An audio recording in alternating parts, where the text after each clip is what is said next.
श्री परमात्मने नमः। तृतीय अध्याय विभूतिपाद। योग के 8 अंगों में से प्रथम 5 का वर्णन दूसरे पाद साधन पाद में किया गया। अंतिम 3 अंग धारणा, ध्यान और समाधि का वर्णन इस तृतीय पाद विभूति पाद में प्रस्तुत है। प्रथम 5 को बहिरंग साधन कहा जाता है, जो संप्रज्ञात समाधि में परोक्ष रूप से सहायक है। अंतिम 3 अंग धारणा, ध्यान और समाधि को अंतरंग कहा जाता है, किंतु निर्बीज समाधि के संदर्भ में ये तीनों भी बहिरंग हैं, क्योंकि इन तीनों के अभाव में ही निर्बीज समाधि संभव है। धारणा, ध्यान और समाधि ये तीनों अभ्यास के द्वारा एक ही लक्ष्य पर स्थिर हो जाते हैं, तो इसे संयम कहा जाता है, जो योग का पारिभाषिक शब्द है। इस संयम के साथ ही विभूतियों का प्राकट्य है। इस विभूतिपाद में तीनों शब्दों के स्थान पर अधिकांश सूत्रों में संयम शब्द ही प्रयुक्त है। धारणा, ध्यान और समाधि योग की क्रमोन्नत अवस्थाएं हैं। इन तीनों का अभ्यास संयम है और संयम से अनेक विभूतियों का प्रस्फुटन होता है। इसलिए इन तीनों का वर्णन विभूतिपाद में किया गया है।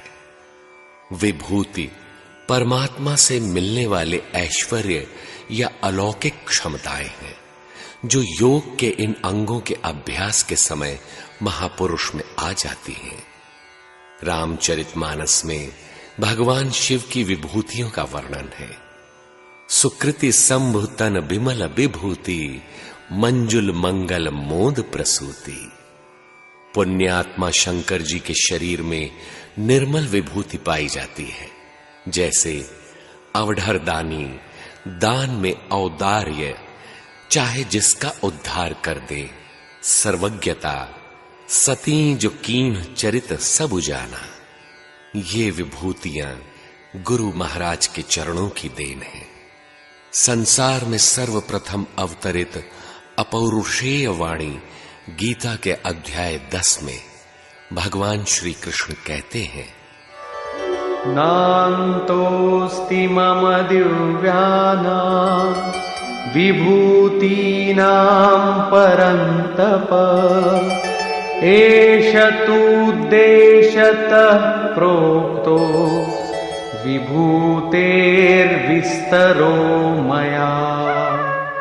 शत्रुओं को संताप देने वाले अर्जुन, मेरी दिव्य विभूतियों का अंत नहीं है। ये वर्णन तो संक्षेप में कहा गया, वस्तुतः वे अनंत हैं। जैसे भगवान ने कहा कि सूर्य में प्रकाश मैं हूं, पृथ्वी में क्षमता मैं हूं, आकाश की व्यापकता मैं हूं, वृषवंशियों में वासुदेव, पांडवों में धनंजय, ऋषियों में सनकादि इत्यादि। इस प्रकार जो कुछ भी अध्याय 10 में कहा गया संक्षेप में है, क्योंकि अगले ही अध्याय में है कि अर्जुन इन विभूतियों को देखना चाहता है। प्रत्यक्ष दर्शन से ही विभूतियां समझ में आती हैं। काकभुषुंडी ने भगवान का दर्शन किया, उनके उदर में प्रविष्ट हुए तो उदर माझ सुनु अंडज राया, देख्यूं बहु ब्रह्मांड निकाया। उन्होंने अनंत ब्रह्मांड देखे। ये पृथ्वी, तारागण, सूर्य, चंद्र इत्यादि एक ब्रह्मांड है। उन्होंने अनंत ब्रह्मांड देखा। प्रति ब्रह्मांड राम अवतारा, प्रत्येक ब्रह्मांड में अवतार देखा।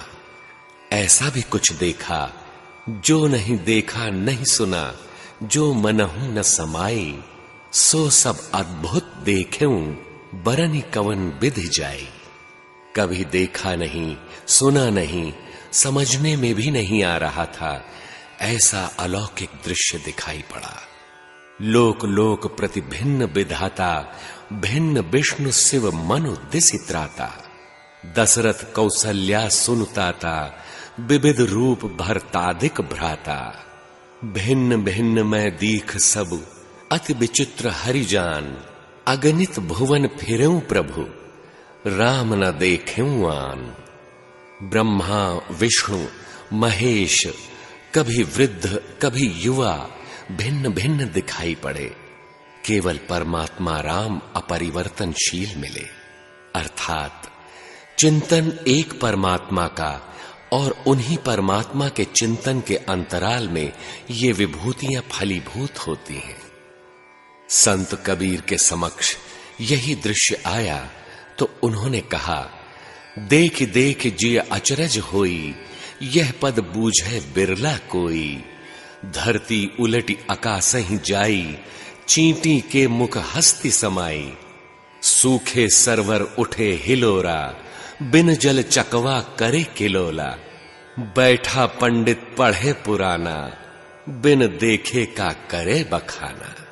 कबीर ने अचंभा देखा, आश्चर्य देखा, और जो नहीं देखा नहीं सुना, जो मनहु न समाई। एक ही बात है, हर महापुरुष के समक्ष ये विभूतियां आती हैं, किंतु अंतर चिंतन में धारणा, ध्यान, समाधि की अवस्था के साथ ही इनका प्रस्फुटन है, जिनमें प्रस्तुत है धारणा।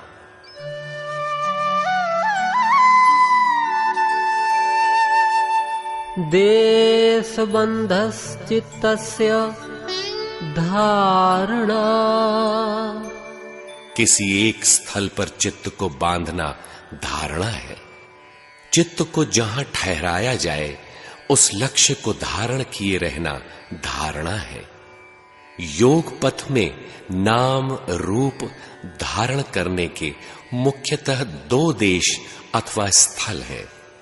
साधना हल्की होने पर शौच, संतोष, तप, अहिंसा, सत्य, अस्तेय, ब्रह्मचर्य इन्हें धारण किया जाता है। अवस्था उन्नत हो जाने पर केवल नाम में, श्वास में सुरत लगाया जाता है। ये धारणा ही ध्यान में परिवर्तित हो जाता है।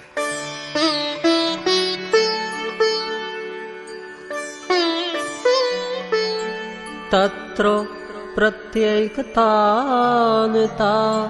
ध्यानम। जहां चित्त को लगाया गया उसी में वृत्ति का एक तार चलना, क्रम न टूटना ध्यान कहलाता है। पूज्य महाराज जी कहते थे, हो चिंतन तैल धारावत अविच्छिन्न होता रहे, श्वास बांस की तरह खड़ी हो जाए। ओम ओम ओम ओम, दूसरा कोई विकल्प न आए। इस प्रकार चिंतन में वृत्ति का एक तार चलना ध्यान है। अन्य एक भी विकल्प आ गया तो ध्यान खंडित हो गया। ध्यान में ध्याता और ध्येय का द्वैत पाया जाता है। ध्यान के प्रयास की चेतनता नहीं पाई जाती। ध्यान सूक्ष्म होते होते जब केवल ध्येय ही प्रकाशित रहता है, तब समाधि की अवस्था आ जाती है।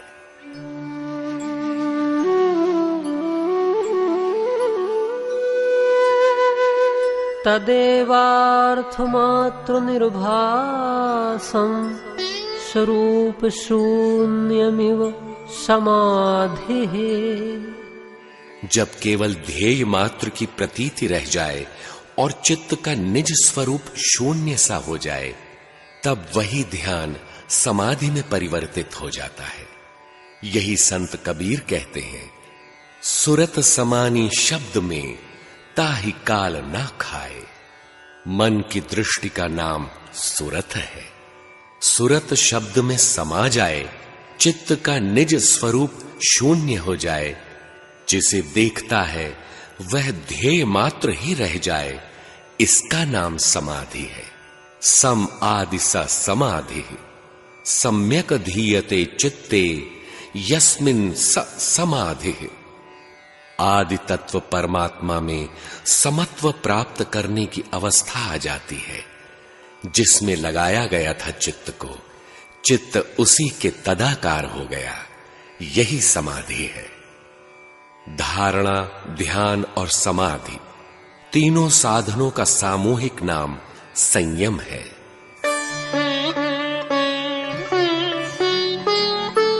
त्रयम् एकत्र संयमः।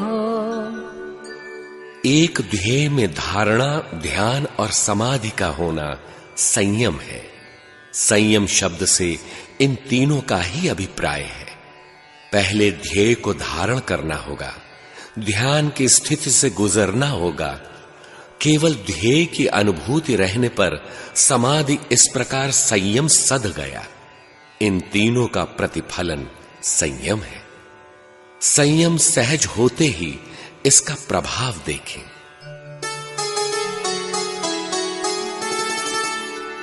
तज्जयात् प्रज्ञालोकः। संयम सधते ही बुद्धि ज्योतिर्मय परमात्मा के प्रकाश से प्रकाशित हो जाती है। प्रज्ञालोकः, प्रज्ञा अलौकिक पकड़ वाली हो जाती है। यह संयम अकस्मात नहीं हो जाता, क्रम क्रम से चलने पर ही सिद्ध होता है।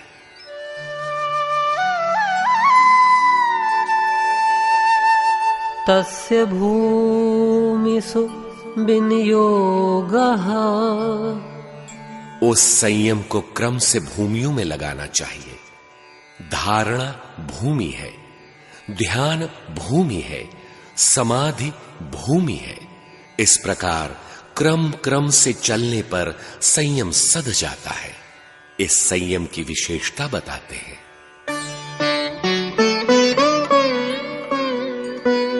त्रयमन्तरंगं पूर्वेभ्यः। पाद 2 में जो 5 साधन बताए गए हैं, यम, नियम, आसन, प्राणायाम और प्रत्याहार, इनकी अपेक्षा धारणा, ध्यान और समाधि सूक्ष्म है, गहराई में है, अंतरंग साधन है। फिर भी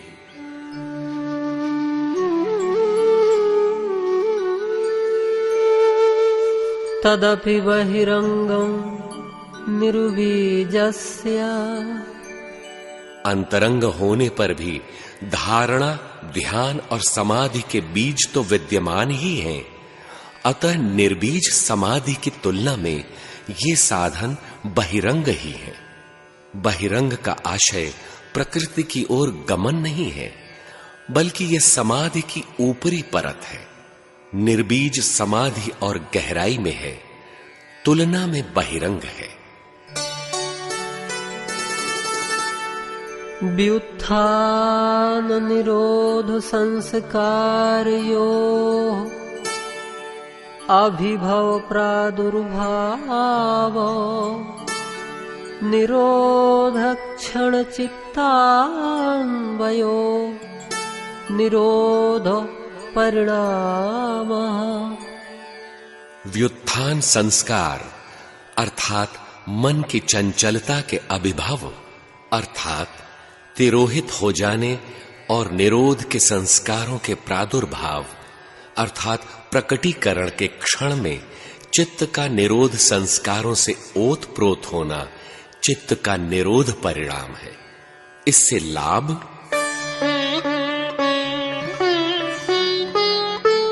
तस्य प्रशांत वाहिता संस्कारात्। इस निरोध संस्कार के बल से चित्त एकदम प्रशांत वाहिता प्रशांत प्रवाहित हो जाता है। गीता में भगवान कहते हैं जितात्मनः प्रशांतस्य, अर्थात जिसने अंतःकरण और मन समेत इंद्रियों को जीत लिया है, चित्त वृत्ति शांत प्रवाहित है, उस योगी में परमात्मा समाहितः, परमात्मा सदैव समाया हुआ रहता है। यही महर्षि पतंजलि भी यहां कहते हैं कि निरोध परिणाम के प्रभाव से चित्त वृत्ति प्रशांत वाहिता होती है। बुरे संकल्प तो समाप्त ही हो जाते हैं, भले संकल्प भी नहीं उठते, चित्त में कोई उद्वेग नहीं रह जाता। इस समाधि का परिणाम देखें।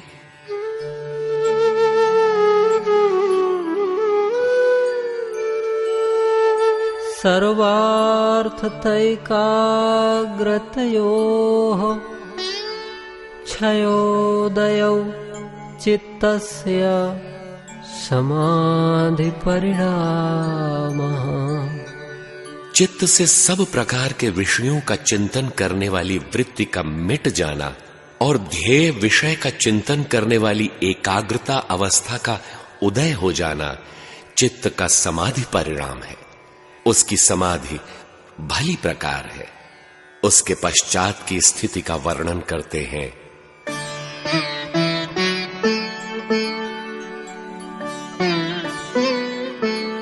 ततः पुनः शान्तोदितो तुल्य प्रत्ययौ चित्तस्य एकाग्रता परिणामः।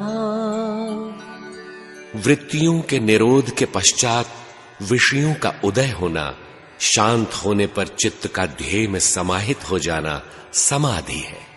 तदनंतर जब शांत होने वाली और उदय होने वाली दोनों वृत्तियां एक सी हो जाती हैं, वह चित्त का एकाग्रता परिणाम है। अब चित्त भली प्रकार एकाग्र है, न तो वृत्ति उदय होती है और न आगे किसी को शांत करना है। अब तक 3 परिणाम बताए गए। निरोध परिणाम अर्थात संस्कारों का निरोध, समाधि परिणाम अर्थात लक्ष्य मात्र का आभास। इन दोनों के पश्चात शांत और उदय होने वाली वृत्तियां एक सी हो जाने पर चित्त एकाग्रता में परिणत हो जाता है। अब चित्त के सदृश ही भूत और इंद्रियों के परिणाम बतलाते हैं।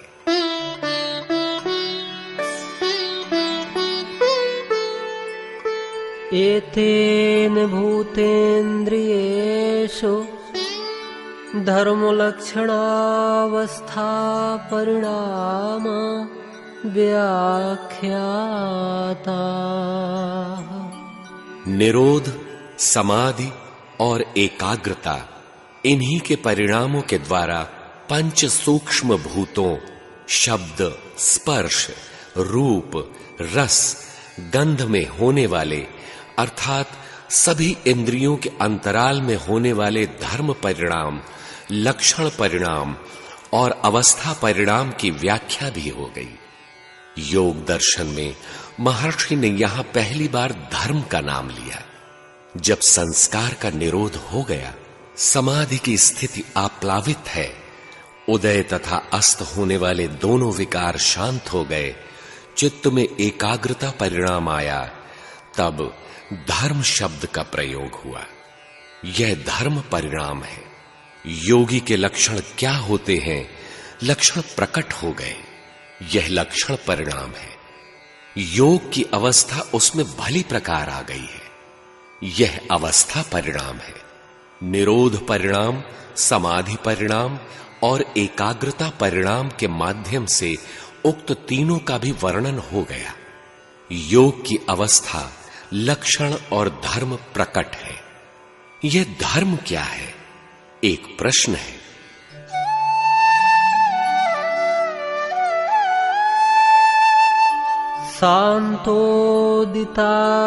शान्तोदिताव्यपदेस्य धर्मानुपाति धर्मी।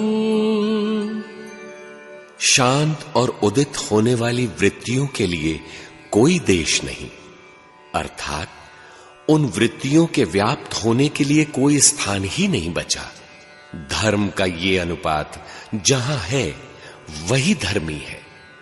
शांत होने वाली अविद्या, अस्मिता आदि, पुनर्जन्म आदि, जन्म, आयु और भोग के कारण वाली वृत्तियां तथा उदित होने वाले समाधि, एकाग्रता परिणाम इत्यादि के अव्यपदेश्य व्याप्त होने के लिए कोई स्थान नहीं है। धर्म का ऐसा अनुपात अर्थात धर्म की इस तुलनात्मक अवस्था में पुरुष धर्मी अर्थात धर्मात्मा होता है। इसी अनुपात का नाम धर्म है। वह ईश्वर प्राप्त है।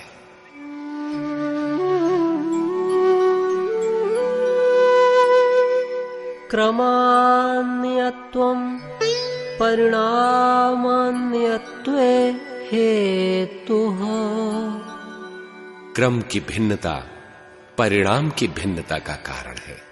एक ही साथ चलने वाले साधकों में कोई शीघ्र प्राप्त कर लेता है तो कोई कुछ अंतराल से। निरोध, समाधि, एकाग्रता तथा धर्म, लक्षण, अवस्था, परिणाम सबके साथ एक जैसा प्रकट नहीं होते। इसमें क्रमान्यत्वम, क्रम की भिन्नता ही कारण है। पाद 1 में उल्लेख है कि एक साथ एक जैसे साधक योग साधन में प्रवृत्त होते हैं, किंतु उन सबके प्राप्ति काल में भिन्नता आ जाती है। क्रम की भिन्नता ही इसका कारण है। सबके चित्त की अवस्था एक जैसी नहीं है, वही इस अंतराल का हेतु है। अनुभूति की उपलब्धि में श्रद्धा का स्तर पूर्वापर परिणाम का कारण बन जाता है। श्रद्धावान लभते ज्ञानम तत्परः संयतेन्द्रियः। श्रद्धावान, संयतेन्द्रिय तथा उस तत्व के परायण पुरुष ही कैवल्य ज्ञान प्राप्त कर पाते हैं, जिसे यहां निरोध, समाधि, एकाग्रता, धर्म, लक्षण, अवस्था, परिणाम द्वारा कहा गया है। संयम के सधते ही विभूतियां मिलने लगती हैं। अभी 3 प्रकार के परिणामों का वर्णन किया गया, अतः सर्वप्रथम इनमें संयम करने का फल कहते हैं। परिणाम त्रय संयमात् अतीतानागतो ज्ञानम्। तीनों परिणामों में संयम सद जाने से अतीत अर्थात भूतकाल तथा अनागत जो अभी आया नहीं, ऐसे भविष्य या होनी का ज्ञान हो जाता है। हम लोगों के गुरु महाराज किसी के भी भूत और भविष्य को देख लेते थे। हमारे सतीर्थ अग्रज स्वामी श्री भगवानानंद जी महाराज के 4-5 बाल सखा भी पूज्य महाराज श्री की शरण में आ गए। महाराज जी ने उनसे कहा, बेटा, तुम लोगों में साधु होने का संस्कार नहीं है, अतएव घर लौट जाओ, अपने व्यवसायों में लग जाओ। हां, तुम में से एक का संस्कार लगता है। सब तो चले गए, लेकिन वो एक रुक गया। महाराज जी बोले, बेटा, नाम तो यही है गुलाब सिंह, लेकिन वह व्यक्ति तुम नहीं हो, कोई दूसरा ही है। उसे भी महाराज जी ने किसी प्रकार समझा बुझा कर वापस भेज दिया। इस घटना के 2 वर्ष पश्चात हम अनसुईया आश्रम पहुंचे। मेरे आश्रम पहुंचने से पूर्व ही पूज्य श्री को भगवान ने अनुभव में दिखाया कि एक नदी है, उसमें किंचित काला जल बह रहा है, भयंकर लहरें उठ रही हैं। नदी के तट पर एक नवयुवक बैठा विकल होकर रो रहा है। पूज्य श्री वहां आते हैं, कह रहे हैं, क्यों रोते हो? जल में उतरो, पार हो जाओगे। मैं हूं ना, मैं देख रहा हूं, डरो मत, इस तरह तैरो। युवक तैरने लगा। 4-5 मीटर तैरने के पश्चात युवक को प्रोत्साहित करते हुए महाराज जी ने कहा, बस बेटा, ऐसे ही तैरते रहो, पार हो जाओगे। प्रातः गुरुदेव ने इस संकेत पर विचार किया कि नदी भवसरिता है, इसकी भयंकरता इतनी है, उत्ताल तरंगे इसे अगाध और अगम बना रही है। कोई युवक इस भवसरिता को पार करने के लिए विकल है, जिसका मार्गदर्शन करना है। हम पर दृष्टि पड़ते ही महाराज जी ने मुझे पहचान लिया और बहुत प्रसन्न हुए। संतों में मेरी श्रद्धा थी। अभी तक जितने महात्माओं को हमने देखा था, महाराज जी सबसे अच्छे प्रतीत हुए। घोर जंगल का एकाकी निवास, दैदीप्यमान चेहरा, सौम्य मूर्ति, स्नेहिल व्यवहार, हमने सादर प्रणाम किया, बैठ गए। महाराज जी ने कुशल क्षेम सामान्य परिचय लिया। 10-5 मिनट की वार्ता के अनंतर उन्होंने पूछा, साधु तो नहीं होना है? हमने सोचा, अपरिचित महात्मा हां कहने पर कहीं किसी रूढ़ी में न उलझा दे, अतः सावधानी पूर्वक टाल मटोल वाला उत्तर दिया, महाराज, अपने बल पर कोई कह तो नहीं सकता कि हम साधु हो जाएंगे। हम महाराज जी से कुछ दूर चले गए कि कहीं कुछ और न पूछ बैठे। महाराज जी ने समीप बैठे लोगों से कहा, अब हम सार कवई काटत है, अर्थात अब भी ये पैंतरा भांज रहा है। मैंने देखा है, इसे रहना है, हमें इसे रास्ता बताना है। हमने सोचा, अब तक जीवन में जितने महापुरुष मिले, आप सबसे अच्छे हैं। इनसे कुछ साधना की लाइन सीख ले, फिर कहीं निकल जाएंगे, क्योंकि भजन तो हमें करना है। ये नहीं मालूम था कि भजन गुरु महाराज कराते हैं, न चाहते हुए भी वहां रहना पड़ा। भजन भी जागृत हो गया और आज भी गुरु महाराज श्वास पकड़कर आगे पीछे साथ है। यही है संयम सध जाने के पश्चात महापुरुष की स्थिति। भूत भविष्य का ज्ञान उनकी सहज विभूति है। इसी प्रकार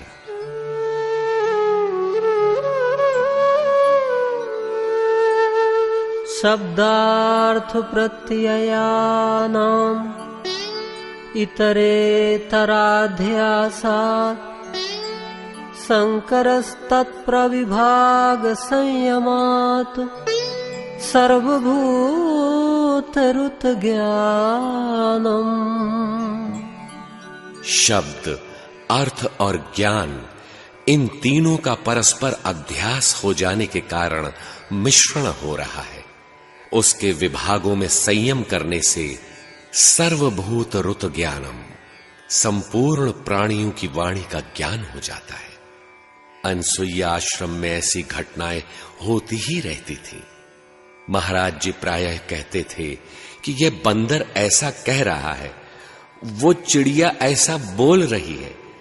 एक बार एक व्यक्ति मंदाकिनी गंगा में स्नान कर रहा था, उसकी गठरी खो गई। उसे आश्चर्य था कि कोई व्यक्ति दिखाई नहीं पड़ा, पोटली कौन ले गया। उस पोटली में सरकारी कागजात, कुछ रुपए, घड़ी इत्यादि थे। लगभग 1 घंटा ढूंढने के पश्चात उसने महाराज जी से निवेदन किया कि सरकार, उसमें सरकारी कागजात थे, हमारी नौकरी चली जाएगी। महाराज जी द्रवित हो गए, आसन से उठे, एक ओर चल पड़े। कुछ दूर चट्टान पर एक बंदरिया बैठी थी। महाराज जी ने उधर देखा तो उसने गर्दन झुका लिया, बोली महाराज जी ने कहा, देख रे, वह बता रही है, वहां देख। वह व्यक्ति उस चट्टान पर गया। झाड़ियों की ओट में पोटली पड़ी हुई थी। पोटली फट गई थी, किंतु सामान सुरक्षित मिल गए। एक समय गुरुदेव एक भक्त के यहां थे। थोड़ी दूर पर एक कुत्ता गाढ़ निद्रा में भी भौंक रहा था और यदा कदा पांव भी हिलाता था। महाराज जी ने कहा, यह भी स्वप्न में किसी को भगा रहा है। भक्तों ने पूछा, भगवान, ये किसे भगा रहा है? महाराज जी ने उसकी ओर दृष्टिपात किया और 2 मिनट पश्चात बोले, लगता है कल यहां भंडारा होगा, पत्तलें फेंकी जाएंगी। यहां पर पत्तल खाने के लिए गाय, कुत्ते, बकरी इत्यादि एकत्र होंगे। ये कुत्ता उन्हें भगा रहा है, ये भविष्य देख रहा है। उस समय वहां भंडारे की कोई योजना भी नहीं थी। बात आई गई और हो भी गई। रात्रि को कुछ संभ्रांत सेठ लोग भी महाराज जी के दर्शनार्थ आए और चले गए। दूसरे दिन प्रातः ही कुछ लोग कारीगरों के साथ कलछी, तवा और कड़ाह लेकर आ गए। भंडारे का उपक्रम बन गया। भंडारा संपन्न हो गया। पत्तल भी फेंके गए। सबने देखा कि वही कुत्ता गायों को भगा रहा था। महाराज जी ने स्मरण दिलाया, देखो ये भगा रहा है, सच ही भंडारा हो गया। ये है भूतरुत ज्ञानम, प्राणियों की वाणी का ज्ञान हो जाना। सती ने भगवान शंकर से कहा, भगवान मैंने कोई परीक्षा नहीं ली, आपकी तरह मैंने भी उन्हें प्रणाम कर लिया। शंकर जी को संदेह हुआ, ध्यानस्थ होकर बैठ गए और सती जो कीन चरित सब जाना, सती के चरित्र प्रकट हो गए। भगवान शिव ने देख लिया कि सती ने सीता का रूप धारण कर परीक्षा लेने का अपराध किया है। शब्द, अर्थ और आशय को अलग अलग करने की क्षमता आ जाने पर इन पर संयम करने से सभी प्राणियों का आशय व्यक्त हो जाता है। उसने किसी की वाणी सुनी, वक्ता को देखा, वाणी को धारण किया, कुछ ही पलों में वृत्ति एक तार चलने लगी, ध्यान हो गया, ध्येय मात्र की प्रतीति रह गई, समाधि की अवस्था आ गई। तीनों जहां एकत्र हुए, संयम सध गया। उस संयम से ज्ञात हो जाता है कि उस वाणी का आशय क्या है। यह समस्त क्रिया मिनट 2 मिनट में संपन्न हो जाती है, क्योंकि संयम सध चुका है। अब देखें प्रकारांतर से संयम और विभूतियां।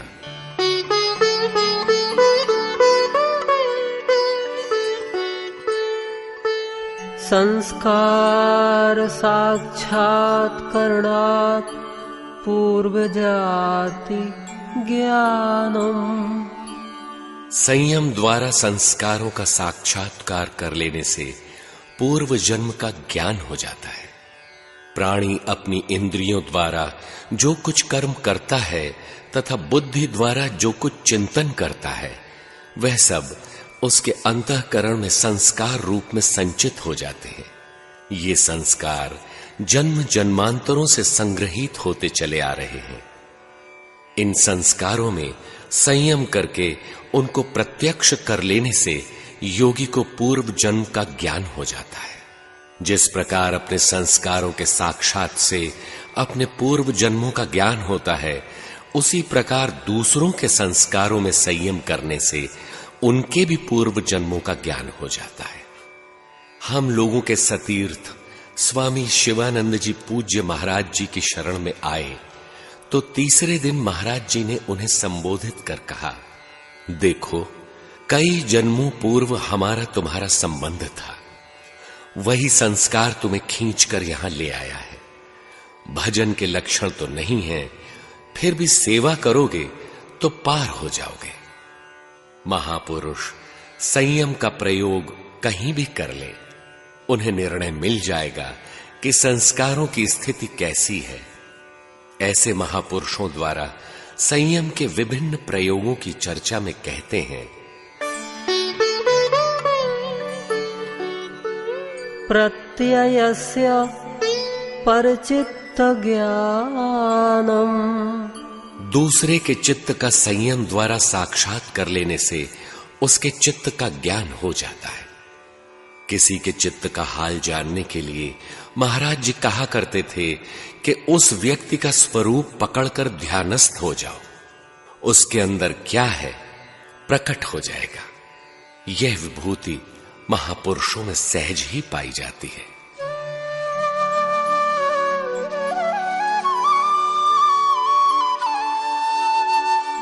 न च तत्सालंबनम तस्या विषयीभूतत्वात्। किंतु वह जानकारी बिना अवलंबन के होती है, क्योंकि योगी के चित्त का वह विषय नहीं है। योगी का चित्त शांत प्रवाहित है और उसका चित्त वेगवान है, चंचल है। वह जिस क्षण किसी का चित्त पकड़ते हैं, उन क्षणों में क्या प्रवाहित होता है उतना समझ में आ जाता है। वह चंचल चित्त अगले क्षणों में न जाने कहां पहुंचा देता। काय रूप संयमात् तद्ग्राह्य शक्ति स्तंभे चक्षु प्रकाशा संप्रयोगे अंतर्धानम्।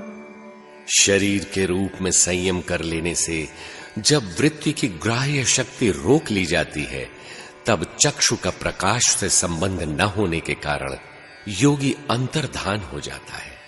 शरीर के अंतराल में भजन में लव लग गई, यह संयम है। शरीर के अंतराल में जब संयम सध जाता है तो तद्ग्राह्य शक्ति स्तंभे, तब वह दूसरे के देखने में आने वाली शरीर की दृश्यता शक्ति को रोक लेने से दूसरों के नेत्रों की प्रकाशन शक्ति से उसका संबंध न होने के कारण योगी अंतर्धान हो जाता है। ध्यान की आरंभिक अवस्था में तिल जैसी छोटी सी वस्तु को नासाग्र के समक्ष देखने का प्रयास करते हैं। उसे देखते देखते सूरत को अंदर ले जाते हैं। ध्यान में सूरत अंदर चली गई तो आंखें खुली रहती हैं, किंतु दिखाई कुछ भी नहीं पड़ता, क्योंकि आंखें नहीं देखती, उनके पीछे विचार देखते हैं। विचार हृदय के अंदर ध्यान में चले जाते हैं। ध्यान के समय जिस व्यक्ति की पलकें खुली रहती हैं, उसका मन ध्यान में अधिक लगता है। इसीलिए आंखें बंद कर भजन करने का विधान नहीं है। आंखें खुली रखकर भजन करें। पलक न गिरे तो मन अधिक लगता है। मन चंचल है। आंखें खुली रहने पर भी मन भजन से भागने लगता है, किंतु भागने का संकल्प ज्ञात हो जाता है, उसका निवारण भी हो जाता है। इस प्रकार मन अधिक लगता है। भगवान शिव की ध्यान मुद्रा देखें, आंखें अर्धोन्मीलित हैं, आधी खुली हैं। साधकों को भी ऐसा ही करना चाहिए।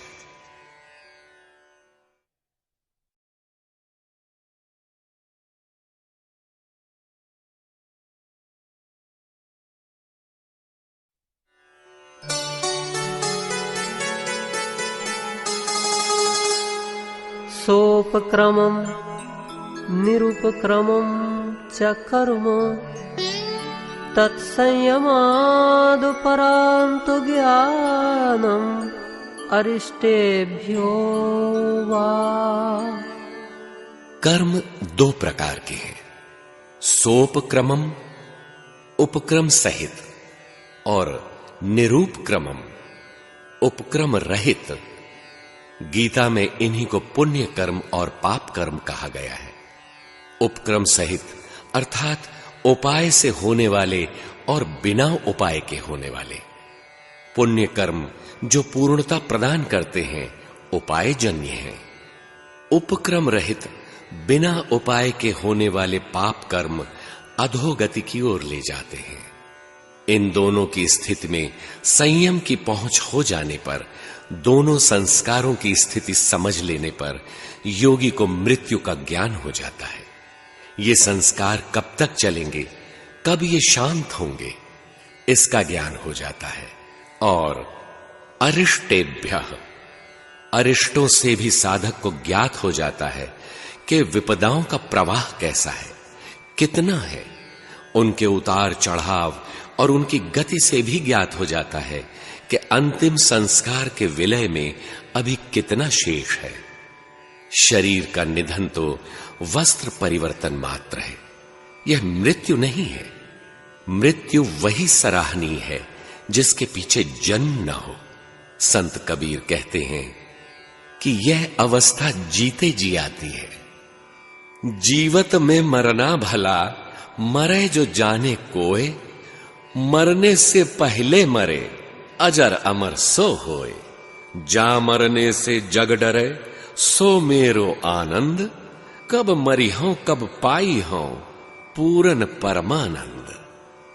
मन मरा माया मरी, हंसा बेपरवाह, जाका कछु न चाहिए सोई शाहंशाह।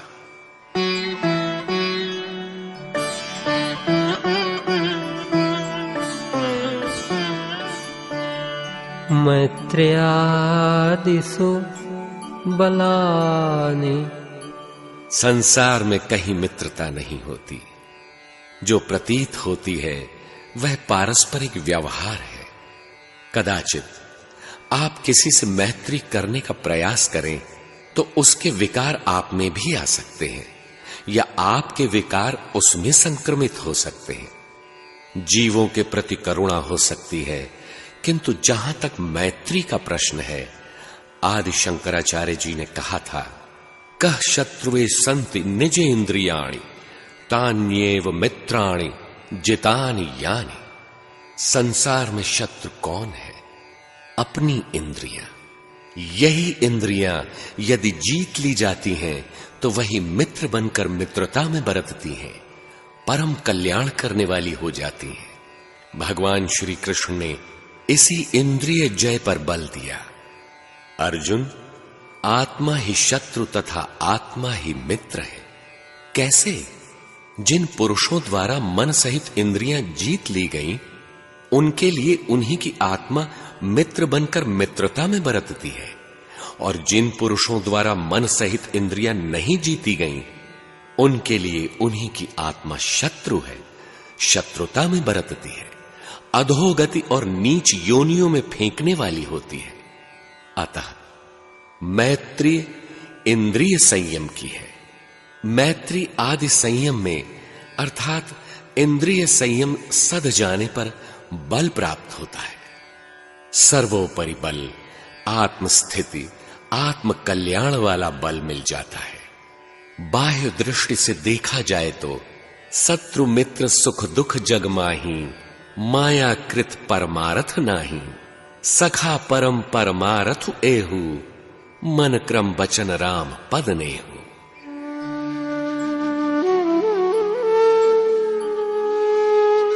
बलेषु हस्ति बलादीनि।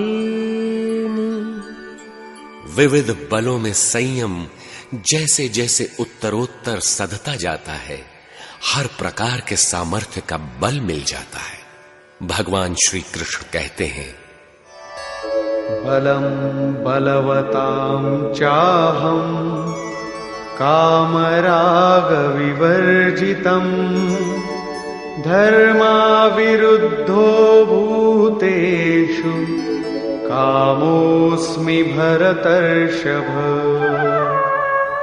काम और राग से रहित बलवानों का बल मैं हूं। संसार में शाश्वत बल किसी के भी पास नहीं है।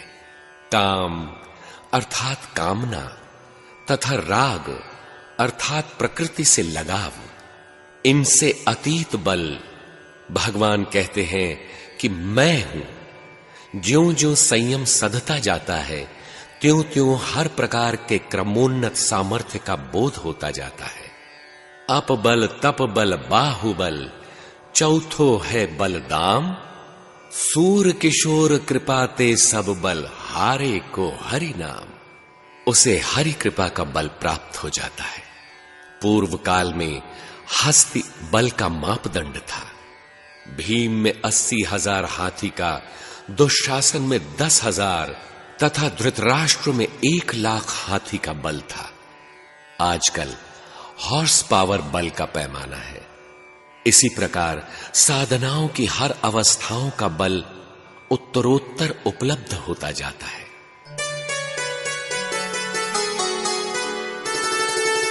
प्रवृत्त्या लोकन्यासात् सूक्ष्म व्यवहित विप्रकृष्ट ज्ञानम।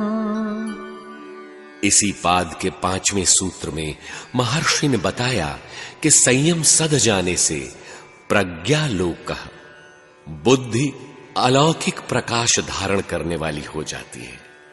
ठीक इसी प्रकार समाधिपाद के 36वें सूत्र में ज्योतिषमती प्रवृत्ति की चर्चा है। यहां महर्षि कहते हैं, प्रवृत्त्या लोक, प्रवृत्ति भी अलौकिक ज्योति से संयुक्त हो जाती है।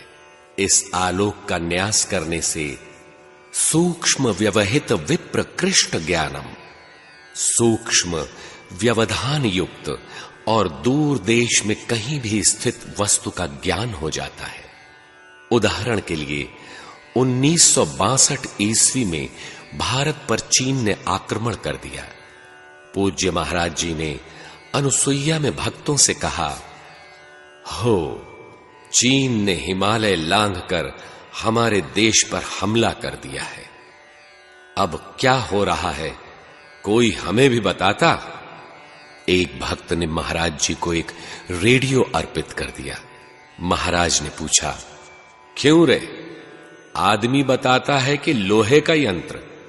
भक्त ने कहा, सरकार, यह रेडियो है, यह समाचारों से आपको अवगत कराता रहेगा। उस क्षेत्र में रेडियो का प्रचार प्रसार उस समय तक नहीं था।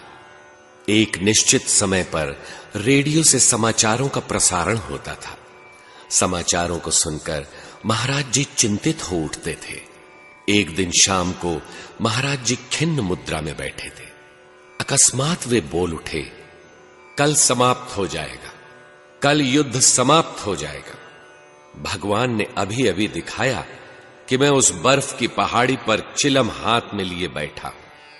कुछ समयोपरांत टीले पर खड़ा होकर मैं ही घोषित कर रहा हूं, बस बहुत हो गया, बंद करो ये सब।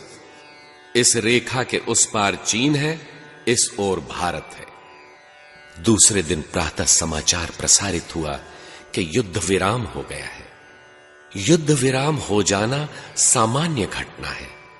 स्वप्न में कुछ भी सुनाई पड़ सकता है, किंतु वहां का वातावरण जिसकी चर्चा एक दिन पूर्व ही कर दी, पहाड़ी दृश्य, बर्फ की पहाड़ियां, यह सब गुरुदेव ने अनसुईया में बैठे बैठे देखा। रामचरितमानस में आता है, जथा सुअंजन अंज दृग, साधक सिद्ध सुजान, कौतुक देखत सैल बन, भूतल भूरि निधान। गुरु महाराज के चरण रज मृदु अंजन तुल्य है। उस अंजन से हृदय के नेत्र खुल जाते हैं। वह एकांत शांत स्थल में रहते हुए भी कहीं का भी कोई कृत्य देख लेता है।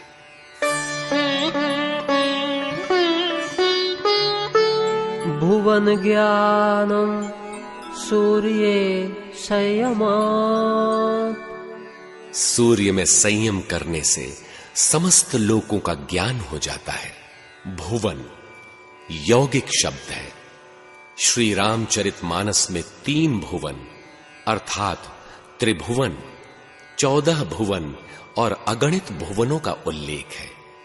वस्तुतः 10 इंद्रियां और अंतःकरण चतुष्टय अर्थात मन, बुद्धि, चित्त और अहंकार, जीव की वृत्तियों के टिकने के ये 14 स्थल ही 14 भुवन हैं। इनकी अगणित प्रवृत्तियां अगणित भुवन हैं। इन 14 स्थलियों में भूत प्राणियों की जब शरण स्थली रहती है तो यही 14 अधिभूत हैं। भूतों के जन्म मृत्यु के कारण है। साधना के फल स्वरूप इन 14 में दैवी संपत्ति प्रवाहित हो जाती है, तो यही 14 अधिदैव अर्थात दैव का अधिष्ठान बन जाते हैं। स्तर उन्नत होने पर यही अधिआत्म आत्मा का प्रसारण केंद्र बन जाते हैं। दर्शन, स्पर्श और स्थिति मिलने के पश्चात भुवन समाप्त हो जाते हैं। प्रकृति पुरुषत्व में विलीन हो जाती है। सूर्य में संयम करने से समस्त भुवनों का ज्ञान हो जाता है। सूर्य ज्योतिर्मय परमात्मा का प्रतीक है। भगवान श्री कृष्ण गीता में कहते हैं कि सूर्य के मार्ग से गए हुए लोग पुनरावर्तन को नहीं प्राप्त होते। यही महर्षि पतंजलि भी कहना चाहते हैं कि चिंतन जब परमात्मोन्मुखी हो जाता है तो भुवन ज्ञानम, भुवनों का ज्ञान हो जाता है। किस भुवन में हमारा कहां लगाव है, भूत कितना, दैव कितना, आत्मा का आधिपत्य कितना है, इन सब का ज्ञान हो जाता है। और कदाचित वह सूर्य स्तर का संयम नहीं है तब। इस पर कहते हैं,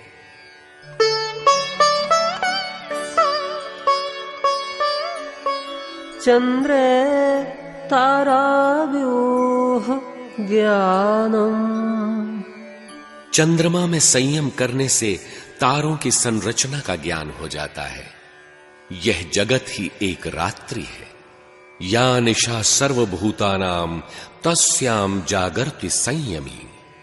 जगत रूपी रात्रि में सब सोए हैं, इसमें संयमी पुरुष जाग जाता है।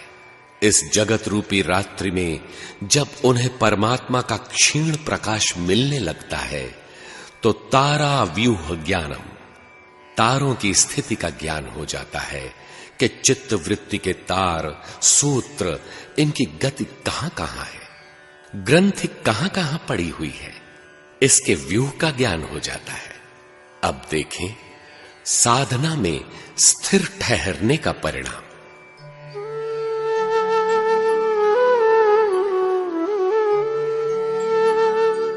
ध्रुवे तद्गति ज्ञानम, ध्रुव तारे में संयम स्थिर करने से तारों की गति का ज्ञान होता है।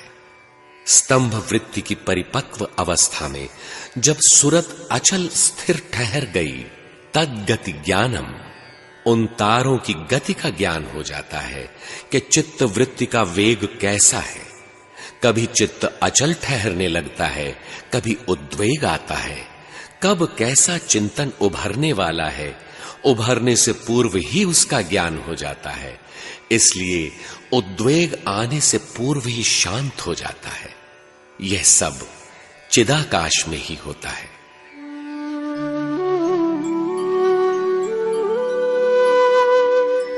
नाभिचक्रे कायव्यूह ज्ञानम, संयम से नाभि चक्र की पकड़ आ जाती है तो काय व्यूह ज्ञानम, शरीर की स्थिति का पूरा पूरा ज्ञान हो जाता है। नाभि केंद्र का प्रतीक है। वृत्ति सिमटकर जब अपने उद्गम में स्थित हो जाती है तो काय व्यूह ज्ञानम, पुनः पुनः काया निर्माण के क्या कारण है, कितने शरीर और पाने हैं, इसका ज्ञान हो जाता है। बुद्ध को पिछले कई 100 जन्मों का ज्ञान हो गया था। गुरु महाराज को दिखाई पड़ा कि वे गत 7 जन्मों से साधु थे। जड़ भरत को मृग योनि में भी ज्ञान था। काक भुषुंडी को हजारों जन्मों का ज्ञान था। संयम इस स्तर पर पहुंचते ही ज्ञान हो जाता है कि शरीरों का क्रम अर्थात तारतम्य कहां तक है, कैसा है।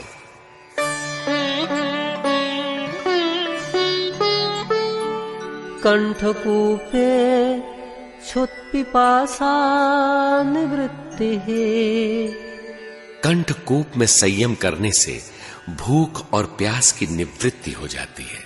जब कंठ पर केवल परमात्मा का ही नाम रह जाता है, परमात्मा की स्मृति सदैव कंठ पर रहती है, तो समस्त आशा, तृष्णा और वासनाओं की भूख प्यास तिरोहित हो जाती है।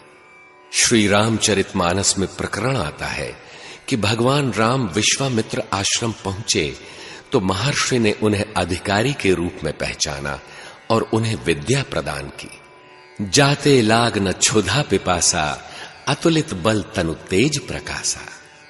मंत्र तो वे इतना प्रभावशाली जानते थे, किंतु इसी मंत्र ग्रहण के अनंतर जब वे जनकपुर पहुंचे, वहां राम जी तो मुख्य अतिथि ही ठहरे। वहां तो 56 प्रकार के व्यंजन चल रहे थे। रहे गुरुदेव विश्वामित्र जी, वह भी करी भोजनु मुनिबर विज्ञानी, लगे कहन कछु कथा पुरानी। पहले विधिवत भोजन किया, तत्पश्चात पुरातन कथा कहने लगे। मंत्र का प्रभाव दिखाई नहीं देता जहां भूख प्यास न लगे। वस्तुतः यह है रामचरितमानस। राम के वे चरित्र जो मन में प्रवाहित हैं। इसमें है विज्ञान रूपी राम और विश्वास रूपी विश्वामित्र। विज्ञान बिना तार का ज्ञान अर्थात अनुभव। विश्वास जब अनुभव से संयुक्त हो जाता है तो विद्या ब्रह्म तत्व को विदित कराने वाली हो जाती है। अतुलनीय शक्ति है परमात्मा। साधक उससे संयुक्त हो जाता है, फिर उसे किसी प्रकार की आकांक्षा, पिपासा नहीं रहती। वह सदा सदा के लिए तृप्त हो जाता है। परमात्मा में सुरत लगते ही भूख प्यास का भान समाप्त हो जाता है। यही कारण है कि महाराज जी के साधन काल में 2-3 दिनों का उपवास एक सामान्य घटना थी। 7 उपवास 14 उपवास करने पर भी महाराज जी के चेहरे पर थकान के लक्षण नहीं होते थे। 14 उपवास के पश्चात शरीर में गर्मी की अधिकता से लघुशंका के साथ रक्त जैसा कुछ देखकर पूज्य श्री ने भगवान को भी कुछ खरी खोटी सुना दिया कि इष्ट देव बने बैठे हो, घोर जंगल में लाकर बिठा दिया, जहां न कुछ खाने को है न पीने को, अभी तो रक्त ही निकल रहा है, 2-4 दिन में शरीर भी छूट जाएगा। जब शरीर ही नहीं रहेगा तो भजन कौन करेगा? उस दिन भगवान ने कहा, ठीक है, खाना ही चाहते हो तो कल से खाओ। दूसरे दिन से भोजन की अयाचित व्यवस्था चल निकली। किंतु महाराज जी विचार करने लगे कि भगवान ने रूखे शब्दों में ऐसा क्यों कहा कि खाना ही चाहते हो तो कल से खाओ। भगवान चाहते क्या थे? भगवान से उत्तर मिला, यदि 21 दिनों तक अन्न ग्रहण न करते तो जीवन पर्यंत भोजन करने की आवश्यकता ही न रहती। इसी प्रकार बैठे रहते, चेहरे पर शिकन तक न आती। तात्पर्य यह है कि जब संयम कंठकूप में पहुंच जाती है, तब साधक में भूख प्यास सहन करने की क्षमता आ जाती है।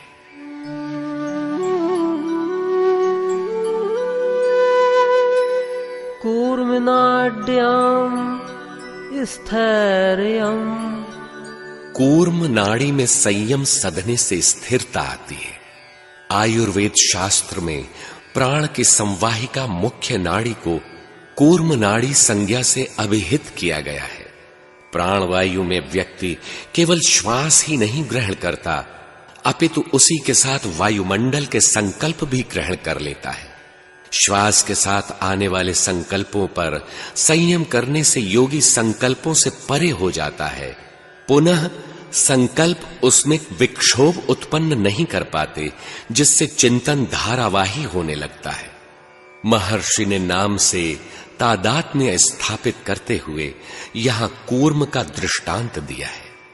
किंचित आहट पाते ही कछुआ अपनी ग्रीवा, पांव इत्यादि अंगों को सुरक्षित आवरण में समेट लेता है। इसी प्रकार साधक विषयों में विचरती हुई इंद्रियों को अंतर्मुखी कर लेते हैं। गीता में भगवान श्री कृष्ण भी कूर्म का उदाहरण प्रस्तुत करते हैं। यदा संहरते चायं कूर्मोऽङ्गानीव सर्वशः इन्द्रियाणीन्द्रियार्थेभ्यः तस्य प्रज्ञा प्रतिष्ठिता। जिस प्रकार कच्छप अपने अंगों को समेट लेता है, ठीक वैसे ही यह पुरुष जब सब ओर से अपनी इंद्रियों को समेट लेता है, तब उसकी बुद्धि स्थिर होती है। खतरे का भान मिटते ही कछुआ अपने अंगों को पुनः फैला लेता है। क्या इसी प्रकार स्थित प्रज्ञ महापुरुष पुनः विषयों में अनुरक्त हो जाता है? इसका समाधान भगवान इस प्रकार करते हैं। विषया विनिवर्तन्ते निराहारस्य देहिनः रसवर्जं रसोऽप्यस्य परं दृष्ट्वा निवर्तते। इंद्रियों द्वारा विषयों को न ग्रहण करने वाले पुरुषों के विषय तो निवृत्त हो जाते हैं, क्योंकि वे ग्रहण ही नहीं करते, किंतु विषयों के प्रति उनका राग निवृत्त नहीं होता। ऐसे योगी का वह राग भी परम दृष्टवा, परम तत्व परमात्मा का साक्षात कर निवृत्त हो जाता है। कूर्म नाड़ी में संयम से महर्षि पतंजलि का भी यही अभिप्राय है। मूर्ध ज्योतिषि सिद्ध दर्शनम्। मूर्धा की ज्योति में संयम होने से सिद्ध पुरुषों के दर्शन होते हैं। मूर्धा मस्तिष्क या मस्तक को कहते हैं, जहां से संकल्प विकल्प जागृत होते हैं। उसमें संयम भली प्रकार सध जाने पर सिद्ध दर्शनम संपूर्ण सिद्धों का दर्शन हो जाता है कि इन सिद्धों का सिद्धत्व क्या है। उन सब में जो परम तत्व का संचार है, उस परमात्मा का विदित हो जाना, सद जाना ही सर्वोपरि सिद्धि है। गीता में भी इस संयम की चर्चा है। सर्वद्वाराणि संयम्य मनोहृदि निरुध्य च मूर्ध्याधायात्मनः प्राणम् आस्थितो योगधारणा। सब इंद्रियों के दरवाजों को रोककर, अर्थात इंद्रियों को वासनाओं से समेटकर, मन को हृदय में स्थिर कर, प्राण अर्थात अंतःकरण के व्यापार को मूर्ध्याधाय मस्तिष्क में ही निरोध कर, ओम इतना ही जो अक्षय ब्रह्म का परिचायक है, उसका जप तथा मेरा स्मरण अर्थात ध्यान करता हुआ जो त्यजन देहम देहाध्यास का त्याग कर जाता है, वह परम गति को प्राप्त होता है। महर्षि पतंजलि का भी अभिप्राय यही है कि मूर्धा में स्थित ज्योति में संयम करने से सिद्ध पुरुषों के दर्शन हो जाते हैं, अर्थात नैष्ठिकीम सिद्धि परम तत्व परमात्मा का विदित होना है। उसके मार्ग में आने वाली छोटी बड़ी सिद्धियों का स्तर भी वह पार कर जाता है।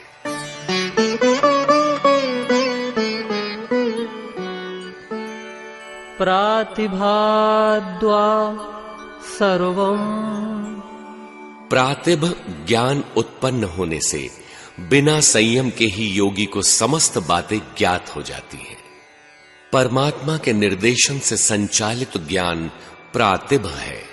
प्रातिभ ज्ञान हो जाने से बिना किसी प्रयास सहज बैठे बैठे सब कुछ जानकारी हो जाती है। व्यक्तियों के आने से पूर्व ही पूज्य महाराज जी उनके बारे में बता दिया करते थे। कभी कभी महाराज जी स्वगत कथन करने लगते थे। अब चले हैं, ससुराल से कूड़ा लेकर आ रहे हैं, इन्हें बैठने को दो, खाने को दो, हल दे, हलवा दे, खोदने को पैना दे। हम लोग सोचते महाराज जी किसे खरी खोटी सुना रहे। कुछ ही समयोपरांत 4-6 महात्मा दृष्टिगोचर हुए। महाराज जी ने कहा, लगता है घर पर जुताई बुआई धान की रोपाई इत्यादि कार्य समाप्त हो गया है। अब धोती का पुंछल्ला छोड़कर उसे अचला बना लिया और चल पड़े तीर्थ करने। कुछ एक डांट सुनकर भाग जाते, किंतु फिर भी यदि वे दर्शन करने आ जाते तो महाराज जी उनके लिए समस्त व्यवस्थाएं प्रदान कर देते थे। कभी कभी महाराज जी को संकेत मिलता कि कोई अच्छे महात्मा आ रहे हैं। हम सबको सचेत कर वे निर्देश देते, देखना निकलने न पाए, कोई अच्छे महात्मा आ रहे हैं। इतने में विक्षिप्त सा कोई दृष्टिगोचर होते ही पूज्य श्री कहते, यही है, इन्हें ससम्मान ले आओ, इनकी सेवा करो। अपने समीप आसन देकर महाराज जी उनका कुशल क्षेम पूछते कि आजकल किधर विचरण हो रहा है। इस प्रकार परस्पर वार्तालाप में सत्संग के सूक्ष्म पहलुओं को सुनने का सौभाग्य हम सबको भी मिल जाता। महाराज जी को हर प्रकार की जानकारी वहां बैठे ही बैठे अहर्निश होती ही रहती थी। यह प्रातिभ ज्ञान का ही प्रभाव था।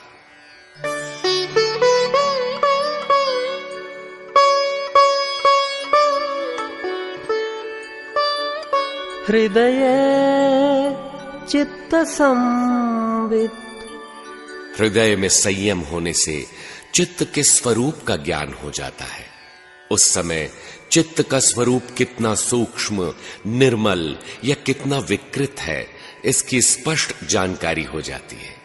ऐसे चित्त में न किसी प्रकार का उद्वेग आता है, न साधना में कोई परिवर्तन। इसलिए जो कुछ है प्रत्यक्ष है।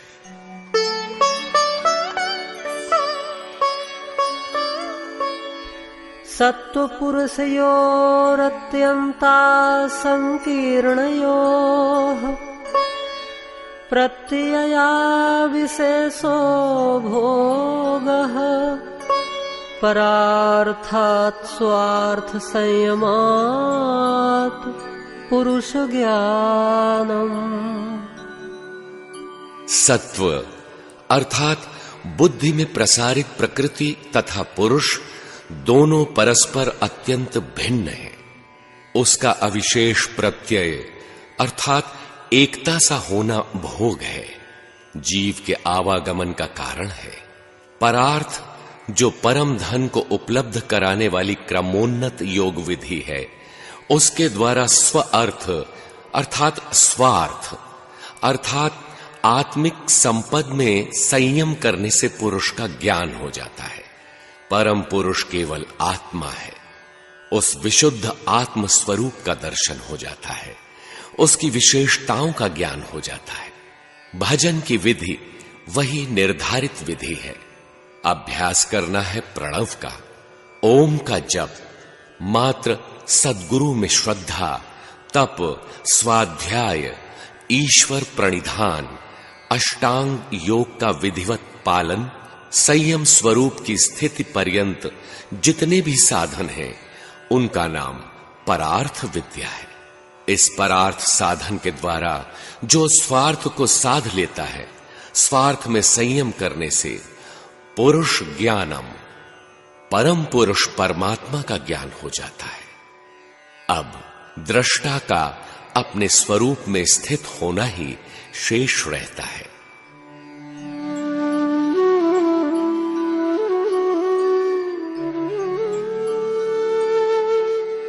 ततः प्रातिविश्रावण वेदनादर्शास्वाद वार्ता जायन्ते।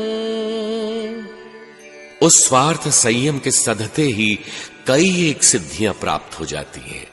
जैसे एक प्रातिभ, परमात्मा के निर्देशन से संचालित ज्ञान, जिससे योगी को बिना किसी प्रयास अर्थात संयम के सहज बैठे बैठे सब कुछ जानकारी होती रहती है। 2. श्रावण, योगी दूरस्थ ध्वनियों को भी सुन सकता है। उसकी श्रवणेंद्रिय दिव्य हो जाती है, वह दिव्य ही सुनता है। 3. वेदन, योगी का स्पर्श ज्ञान भी दिव्य हो जाता है। 4. आदर्श, उसे दिव्य रूप दर्शन करने की शक्ति आ जाती है। 5. आस्वाद, योगी ब्रह्म पीयूष का पान करने लगता है, भौतिक रसों में उसे कोई स्वाद नहीं रह जाता। 6. वार्ता, वर्ति शब्द में अण प्रत्यय लगने से वार्त शब्द बनता है, उसी का बहुवचन वार्ता है। वर्ति सुगंध युक्त होता है। ऐसे योगी में भी दिव्य गंध अनुभव करने की शक्ति का आविर्भाव हो जाता है। इन सिद्धियों के प्रादुर्भाव से योगी को उनमें अनुरक्त नहीं होना चाहिए। उसकी दृष्टि मात्र लक्ष्य पर होनी चाहिए। सिद्धियां साधना को उत्साहित करती हैं। ये मार्ग में मिलने वाली सुविधाएं हैं। इनमें उलझकर साधक को अपना गंतव्य नहीं भूलना चाहिए। इसीलिए महर्षि सतर्क करते हैं। ते समाधावुपसर्गा व्युत्थाने सिद्धयः। उक्त 6 प्रकार की सिद्धियां समाधि की सिद्धि में कैवल्य प्राप्ति में विघ्न है। सम और आदि तत्व परमात्मा में प्रवेश के मार्ग में व्यवधान हैं। ये योग पथ की विभूतियां हैं, शोभा स्वरूप होती हैं, किंतु जिस साधक की दृष्टि लक्ष्य पर है वह इनकी ओर देखता भी नहीं। ये विभूतियां साधक में आती ही हैं, इन्हें प्रकट होना भी चाहिए। इससे साधक का उत्साहवर्धन होता है, किंतु साधक इन्हीं को उपलब्धि मानकर इनके भोग में उलझ गया तो यही सिद्धियां कैवल्य प्राप्ति में उसी प्रकार बाधक हैं जितना काम, क्रोध, राग, द्वेष इत्यादि। अतः साधक की दृष्टि सदैव लक्ष्य पर होनी चाहिए। इसके साथ ही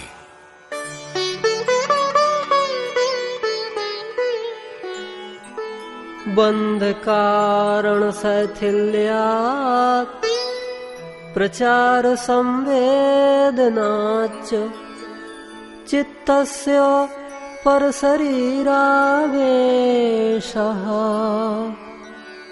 बंधन के कारणों अर्थात कर्म और तज्जनित संस्कारों की शिथिलता से और प्रचार संवेदना चित्त की शांत प्रवाहित अवस्था का ज्ञान होने से चित्त का दूसरे के शरीर में प्रवेश संभव है। ऐसे चित्त के द्वारा किसी के स्वरूप को पकड़ ले उसके मन में उठने वाले संकल्प विकल्पों का ज्ञान हो जाता है। यह प्रयोग पूज्य गुरु महाराज प्रायः करते ही रहते थे। कोई अनसुईया आश्रम में आता तो वे गुनगुनाते, काम रूप कही कारण आया। वे ध्यान द्वारा तत्काल देख लेते थे और बता भी देते थे, कपटी कहीं का, ऊपर से बक ध्यान लगाता है, पक्का ढोंगी। यह जानकारी प्राप्त करना संयम का ही एक स्तर है। दूसरे के शरीर को चिंतन से पकड़कर ज्यों ही धारण किया, ध्यान जमा, समाधि में सुरत सम गई, संयम सधा, दूसरों का हालचाल पकड़ में आ जाता है।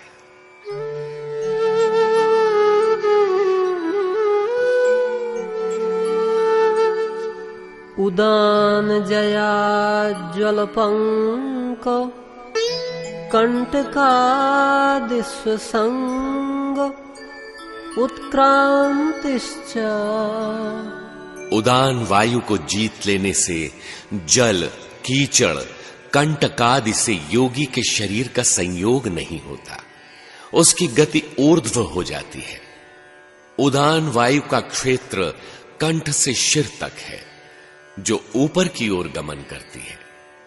यह जीव को पाप पुण्य कर्मों के अनुसार भली बुरी योनियों में फेंकती है। इस क्षेत्र पर संयम सध जाने पर योगी संसार समुद्र की विषय वारी से निर्लिप्त रहता है। काम, क्रोधादि षड्विकारों के शूल उसे व्यथित नहीं कर पाते।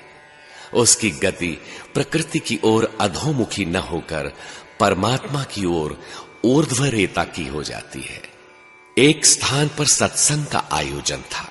जैसा कि सत्संग में प्रायः होता है, श्रोताओं को नींद आ गई। सत्संग करने वाले महात्मा जी बोले, सत्संग में फूल बरसते हैं, खुशबू फैलती है, मधुर गंध से निद्रा आ जाती है। नाच गाने में निद्रा नहीं आती क्योंकि वहां कांटे बरसते हैं, कभी लोभ के, कभी राग के, कभी द्वेष के तो कभी वासना के। ते सब सूल नाम को जाना, ये शूल अनंत है। महापुरुष में उनसे निर्लेप रहने की क्षमता आ जाती है। लिप्यते न स पापेन पद्म पत्र मिवाम्भसा। गीता में भगवान कहते हैं कि जिस प्रकार कमल के पत्ते के ऊपर लाखों लहरें दिन भर में आती और जाती हैं, किंतु वह पत्र जल या कीचड़ से प्रभावित नहीं होता, इसी प्रकार महापुरुष पर इन विकारों का प्रभाव नहीं पड़ता।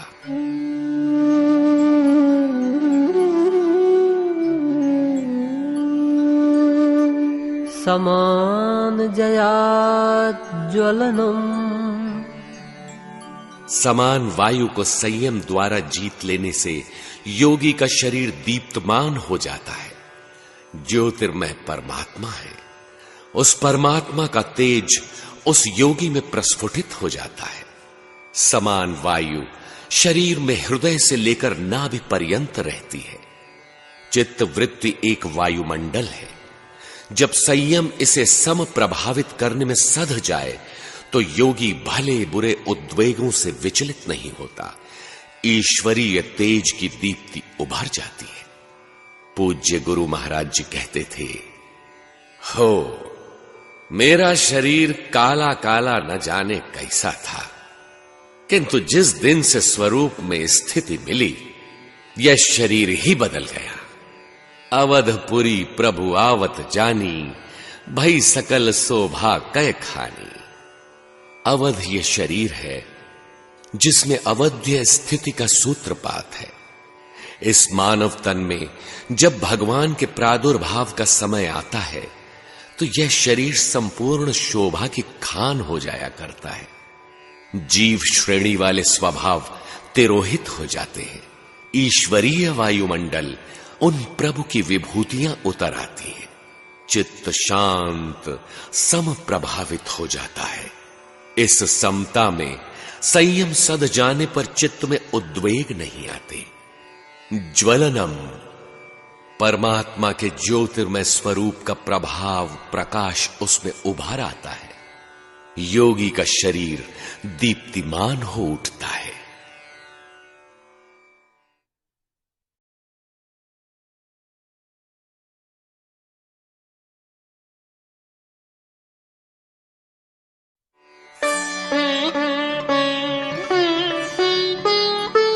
श्रोत्राकाशयोः संबंध संयमाद् दिव्यं श्रोत्रम्।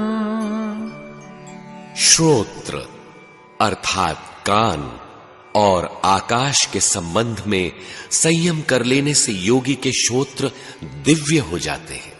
संयम इतना उन्नत हो गया कि श्रोत्र आकाश से शब्द पकड़ने लायक हो गया, तब श्रोत्र दिव्य हो जाते हैं।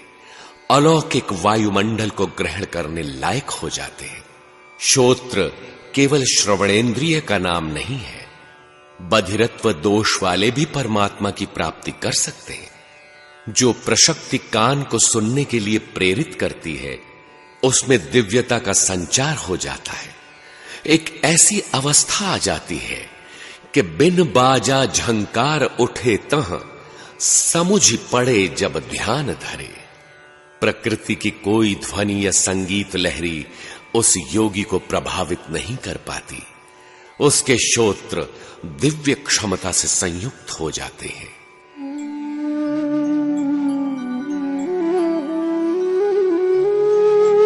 कायाकाशयोः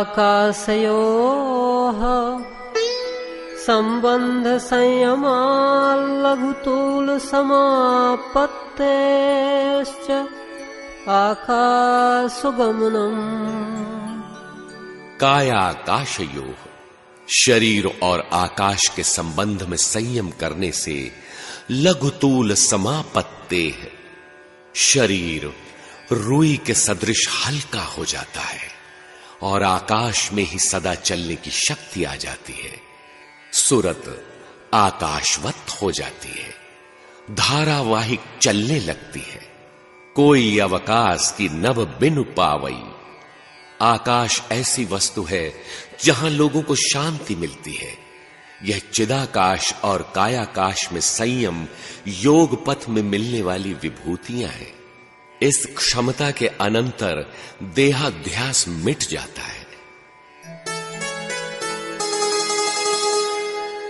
बहिर्कल्पिता वृत्तिर महाविदेहा ततः प्रकाशावरणक्षयः।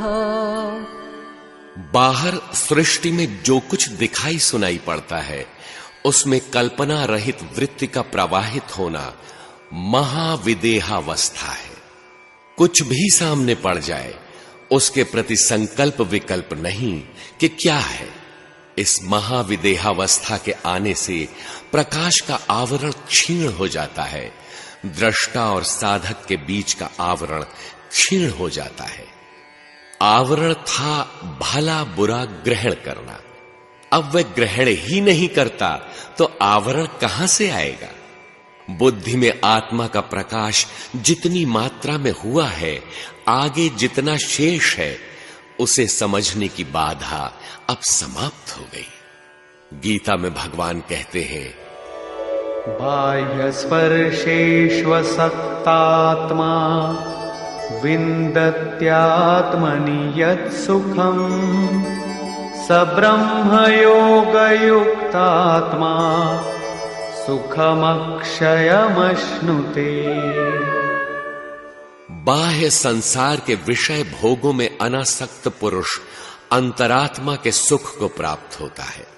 यही महर्षि पतंजलि कहते हैं कि उसके प्रकाश का आवरण समाप्त हो जाता है। बुद्धि में ईश्वरीय प्रकाश के आने में जो रुकावट थी वह दूर हो जाती है। अग्रेतर सूत्र में कहते हैं,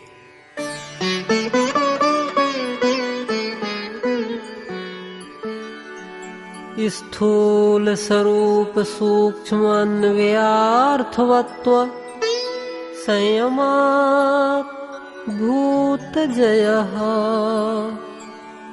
स्थूल स्वरूप सूक्ष्म अन्वय और अर्थवत्व, इन 5 प्रकार की अवस्थाओं में संयम करने से भूत जय, समस्त भूतों पर विजय प्राप्त हो जाती है। गीता में है, ईश्वरः सर्वभूतानां हृद्येशे अर्जुन तिष्ठति। समस्त भूतों के हृदय में ईश्वर का निवास है। भूत का अर्थ है जीवित प्राणी, किंतु जीवित प्राणियों का मूल कारण भूत 5 महाभूत आकाश, पृथ्वी, अग्नि, जल और वायु, इनकी 5 तन्मात्राएं शब्द, स्पर्श, रूप, रस और गंध, यह भूतों का स्थूल स्वरूप है। जहां इनका दृश्य दिखाई पड़ा तो स्वरूप प्रकट हो गया। दृश्य देखा वह स्थूल है। स्वरूप स्पष्ट होते ही उसकी सूक्ष्म अवस्थाएं समझ में आ गईं। उनका अन्वय, उन्हें अलग अलग विश्लेषण करके देखना होता है। अंतिम अवस्था अर्थवत्व अर्थात उसकी गुणवत्ता, प्रयोजनवत्ता है कि वस्तु सजातीय है या विजातीय। इसका जो स्वरूप प्रकट हुआ है क्लेशों की ओर ले जाने वाला है, यह क्लिष्ट है। जब इस अवस्था का संयम हो जाता है, पंचभूतों का विश्लेषण करने की क्षमता आ जाती है, तब भूतों पर विजय प्राप्त हो जाती है। यह संयम क्रम क्रम से होता है। स्थूल रूप जब दिखाई पड़ा, कानों से सुन लिया, स्थूल रूप समक्ष आ गया, उसका स्वरूप कैसा, उसके अंतराल में गहराई कैसी, सूक्ष्मता क्या, विश्लेषण क्या, प्रयोजन क्या है, उस प्रयोजन को समझा और समझकर जो लग गया तो सदैव स्वरूप की ओर ही बढ़ेगा। पंचभूतों पर विजय प्राप्त हो जाती है। इन भूतों से उत्पन्न इंद्रियों की पकड़ में आने वाला कोई भी दृश्य योगी को भटका नहीं सकता। इसके साथ ही एक विशेष लाभ होता है।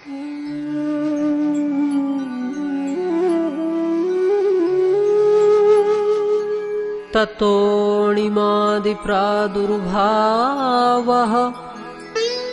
काय संपद्धर्मानभिघातश्च। उस भूत जय से अणिमादि 8 सिद्धियों का प्रकट हो जाना, काय संपत्ति की प्राप्ति और उन भूतों के धर्मों से बाधा न आना, यह 3 प्रकार की योग्यता आ जाती है। शास्त्रों में अणिमा, लघिमा, महिमा, गरिमा, प्राप्ति, प्राकाम्य, वशित्व और ईशित्व 8 सिद्धियां कही गई हैं। अष्टधा मूल प्रकृति में 8 सिद्धियों का संचार हो जाता है। सूक्ष्म से भी अति सूक्ष्म वस्तुओं का ज्ञान अणिमा है। महापुरुष का बालवत स्वभाव लघिमा है, जिसके संदर्भ में किसी भी सेवा को वह तुच्छ नहीं समझते। भगवान श्री कृष्ण पत्तल उठाने लगे। भगवान बुद्ध अपने एक रुग्ण शिष्य को स्नान कराने लगे, दवा पिलाने लगे। पूज्य महाराज जी दर्द से छटपटाते एक शिष्य को पांव से दबाने लगे। साधक ने संकुचित हो कहा, महाराज आप स्पर्श न करें। किंतु आपने गर्दन से पांव तक 2-4 बार दबाकर कहा, देखो अब ठीक हो जाएगा। दर्द दूर भी हो गया। ईश्वर की महिमा साधक में आ जाती है, उसकी महिमा प्रसारित होने लगती है। संयम सध जाने पर दत्तात्रेय की महिमा का विस्तार होने लगा। भीड़ बढ़ने लगी, भजन चिंतन में व्यवधान होने लगा। तो उन्होंने भगवान से निवेदन किया कि इतनी भीड़ पीछे क्यों पड़ी है। भगवान ने कहा, आपके हृदय में मैं आ गया हूं, इसलिए लक्ष्मी जी आपकी सेवा करना चाहती है। गरिमा के रूप में योगी की गौरवपूर्ण अवस्था आ जाती है। बिना रुकावट इच्छित पदार्थों की आपूर्ति प्राकाम्य है। पूज्य गुरुदेव को मुंबई विचरण काल में एक ठेले पर नारियल देख उसे खाने की इच्छा हुई, किंतु पैसे तो थे नहीं, अतः आगे बढ़ गए। एक वृक्ष के नीचे बैठ गए। इतने में एक कौवा उसी ठेले से गरी का एक टुकड़ा उठाकर उसी वृक्ष पर आ बैठा।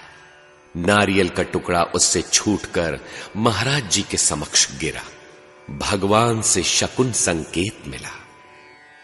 दाहिने पेट और दाहिने पैर में स्पंदन होने लगा, जिसका आशय था कि लेकर खा लो। जो इच्छा करिहु मन माही, हरि प्रसाद कछु दुर्लभ नाही। सब भावों पर स्वामी भाव ईशित्व है। जैसे गीता में क्षत्रिय स्वभाव के वर्णन में आता है, दान मीश्वर भावश्च क्षात्रम कर्म स्वभावजम। इंद्रियों और मन का सदैव वश में रहना वशित्व कहलाता है।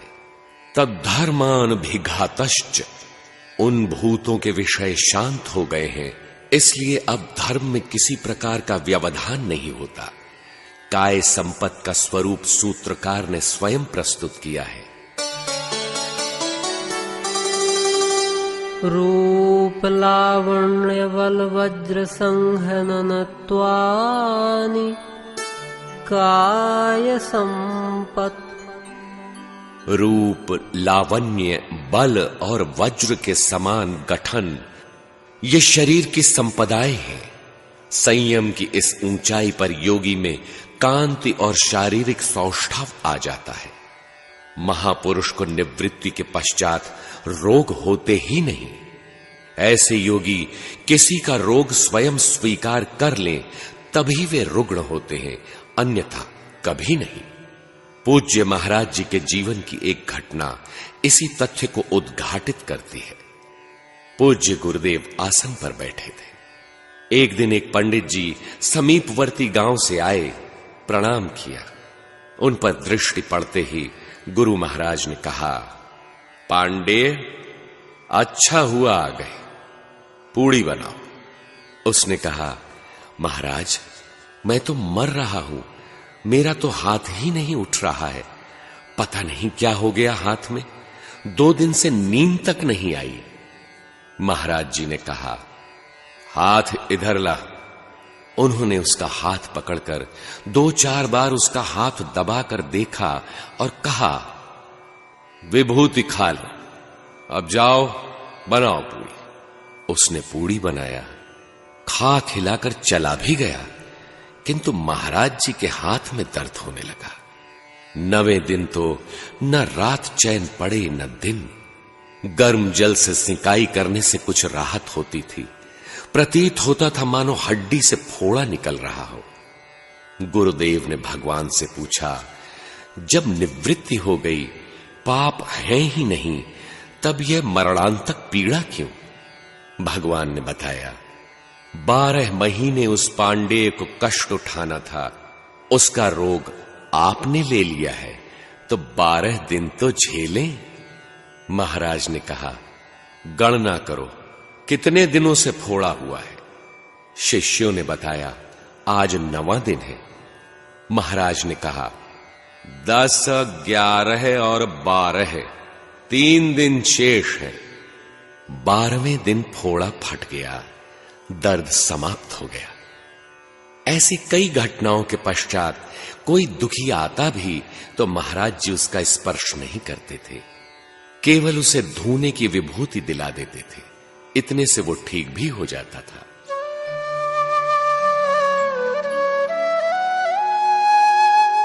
ग्रहण स्वरूपास्मितान्वयार्थवत्व संयमाद इंद्रियजयः। ग्रहण, स्वरूप, अस्मिता, अन्वय और अर्थवत्व, इन पांचों अवस्थाओं में अलग अलग संयम करने से मन सहित समस्त इंद्रियों पर विजय प्राप्त हो जाती है। इंद्रियों का कार्य है ग्रहण करना। आंखों ने देख लिया, ग्रहण कर लिया। श्रवण करना कान का ग्रहण करना है। रसना को स्वाद का बोध, उसका ग्रहण करना है। नासिका गंध ग्रहण करती है। ग्रहण से उन वस्तुओं का स्वरूप स्पष्ट होता है। अस्मिता उन वस्तुओं के भले बुरे उपयोग का मिश्रण है। अन्वय में वस्तु का विश्लेषण तथा अर्थवत्व में वस्तु की प्रयोजनता का विचार किया जाता है कि यह क्लिष्ट है अथवा अक्लिष्ट। इस प्रकार विश्लेषण द्वारा साक्षात कर लेने से इंद्रियों पर विजय हो जाती है। यही भाव रामचरितमानस की इन पंक्तियों में द्रष्टव्य है। जड़ चेतन गुण दोषमय विश्व कीन करतार, संत हंस गुण गहाहि पय परिहरि बारी बेकार। भरतु हंस रवि वंश तड़ागा, जन्म कीन गुण दोष विभागा। भरत जी में यह क्षमता थी, हनुमान जी में भी ऐसी क्षमता थी। वह समुद्र लंघन कर रहे थे। मार्ग में सिंहिका नामक राक्षसी मिली। वह उनकी छाया पकड़कर अवरोध कर रही थी। हनुमान ने उसका कपट पहचान लिया। ताहि मारी मारुत सुत बीरा, बारिधि पार गयौ मति धीरा। उसे मार कर वे आगे बढ़ गए। इस प्रकार विवेक पूर्वक संयम करने से इंद्रियों पर विजय प्राप्त हो जाती है। साधक में जब सदा सचेत रहने की क्षमता आ जाती है तो इंद्रियों पर विजय हो जाती है। ऐसी दशा में इंद्रियां विकार उत्पन्न कर भटका नहीं सकती, क्योंकि इंद्रियों की गतिविधि साधक पहचान चुका है, इसीलिए वे भटका नहीं सकती।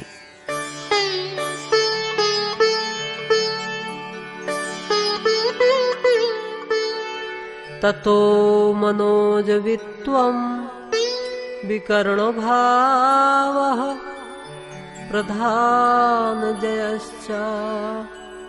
उस इंद्रिय जय से मनोज वित्वम, मन के सदृश गति, विकरण भावः, शरीर के बिना भी विषयों का अनुभव करने की शक्ति, और प्रधान जयः, प्रकृति पर अधिकार, ये तीनों योग्यताएं आ जाती हैं। इंद्रियों पर विजय से मनोज वित्वम, मन में ही साधना गतिशील हो जाती है। वह बाहर कुछ भी नहीं सोचता। जब गति मन में ही सिमट गई तब शरीर का संबंध कट जाता है। यही बिना शरीर के विषय वस्तु को समझ लेना है। वैष्णव संत नाभादास जी के गुरु ध्यान में बैठे थे। उनके किसी भक्त की नाव समुद्र में फंस गई। उसने गुरुदेव से रक्षा की पुकार लगाई। गुरुदेव परेशान थे कि कोई संकट में है। नाभाजी गुरुदेव के कक्ष के बाहर इस सेवा में थे कि कोई गुरुदेव के भजन में बाधा न पहुंचाए। नाभाजी बोले, महाराज, नाव तूफान से बाहर हो गई, अब आप चिंता छोड़ें। गुरुजी कक्ष से बाहर आ गए। बोले, यह तो नाभि का हाल जान गया। हमारे अंतर मन का समाचार इसे ज्ञात हो गया। आज से तुम्हारा नाम नाभाजी है। अब तुम्हारा एक ही ऋण शेष है। 108 दाणों की माला मुझे पहनाओ।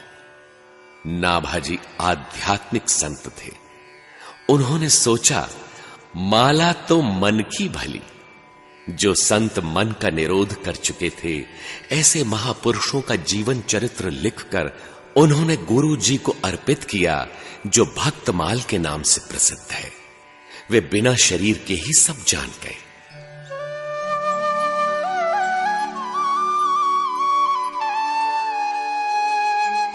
सत्पुरुषान्यताख्यातिमात्रस्य सर्वभावाधिष्ठातृप्तं सर्वज्ञातृप्तं च। सत्य से संयुक्त बुद्धि और पुरुष अर्थात चेतन आत्मा, इन दोनों की भिन्नता मात्र का जिसे ज्ञान रहता है, सबीज समाधि को प्राप्त ऐसे योगी का सब भावों पर स्वामी भाव और सर्वज्ञ भाव हो जाता है, सर्वज्ञता प्राप्त हो जाती है, वह सब कुछ जानने की योग्यता वाला हो जाता है। ऐसे योगी का केवल मन सहित इंद्रियों या शरीर पर ही नहीं बल्कि सम्मत प्रकृति पर नियंत्रण हो जाता है। परम तत्व से केवल मिलना ही शेष है, किसी भी क्षण प्राप्ति हो सकती है। सर्वज्ञता और स्वामी भाव भी मार्ग की विभूतियां मात्र हैं, इनसे भी वैराग्य अपेक्षित है। इस पर देखें,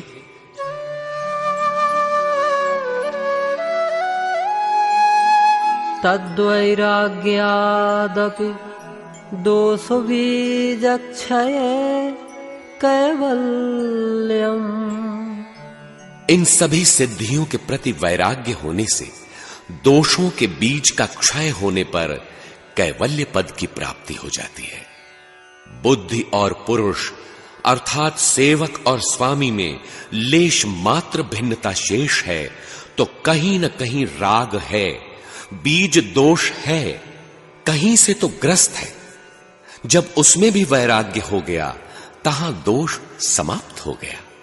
दोष बीज का क्षय हो जाने पर वह कैवल्य पद प्राप्त कर लेता है। ऐसी उन्नत अवस्था में भी लोक संसर्ग के विघ्न आते हैं, उनसे बचने के लिए सावधान करते हैं।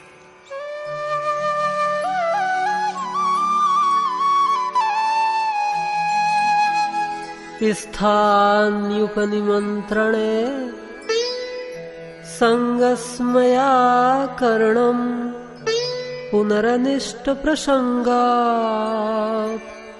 योगी जिन भूमिकाओं में है, उन भूमियों की शक्तियां उसे प्रलोभित करने का प्रयास करती हैं। उन स्थानों के अधिकारियों द्वारा आदृत होने पर भी उसमें लगाव या घमंड नहीं करना चाहिए, क्योंकि उससे पुनः अनिष्ट होना संभव है। जब योगी में सर्वज्ञतादि गुण आ जाते हैं, उस समय इन शक्तियों के अधिष्ठात्री देवता भोगों का सुख दिखाकर या योगी की प्रशंसा द्वारा उसे उलझाते हैं। महाराज मनु जब भजन करने लगे, देवाधिदेव ब्रह्मा, विष्णु और शिव उनके पास आए। कहा, वर मांगो। बहुभांति लोभाए, कुछ दे नहीं रहे थे, बल्कि काम, क्रोध, लोभ, मोह, मद, मत्सर जैसे षड्विकारों में लोभ का ही संवर्धन कर रहे थे। परंतु परम धैर्यशाली मनु विचलित नहीं हुए। भगवान ने आकाशवाणी दी और मनु ने सर्वस्व प्राप्त कर लिया। साधक को सावधान रहना चाहिए, उनके प्रलोभन में नहीं पड़ना चाहिए। उन्हें अपने मन में बार बार यह चिंतन करना चाहिए कि जन्म जन्मांतरों से कर्मों का भोग करते करते मनुष्य शरीर बड़े सौभाग्य से मिला है। ईश्वर की परम दया से योग पथ में सफलताएं मिल रही हैं। ये भोग क्षण भंगुर है, सदैव के लिए ये भी नहीं मिलेंगे। साधन मार्ग से च्युत होते ही यह भी तिरोहित हो जाएंगे। उनमें दुखों का स्वरूप ही देखना चाहिए। स्मय अर्थात आत्म प्रशंसा का भाव भी नहीं होना चाहिए कि अब तो राजपुरुष मेरा चरण धोते हैं, देवता भी सत्कार करते हैं, मैं ऐसी उच्च स्थिति को प्राप्त हो गया हूं। भोगों में आसक्ति या अपनी स्थिति का अहंकार, दोनों ही दशाओं में पुनः अनिष्ट होने की संभावना है। कैवल्य के लिए विवेक ज्ञान की आवश्यकता होती है।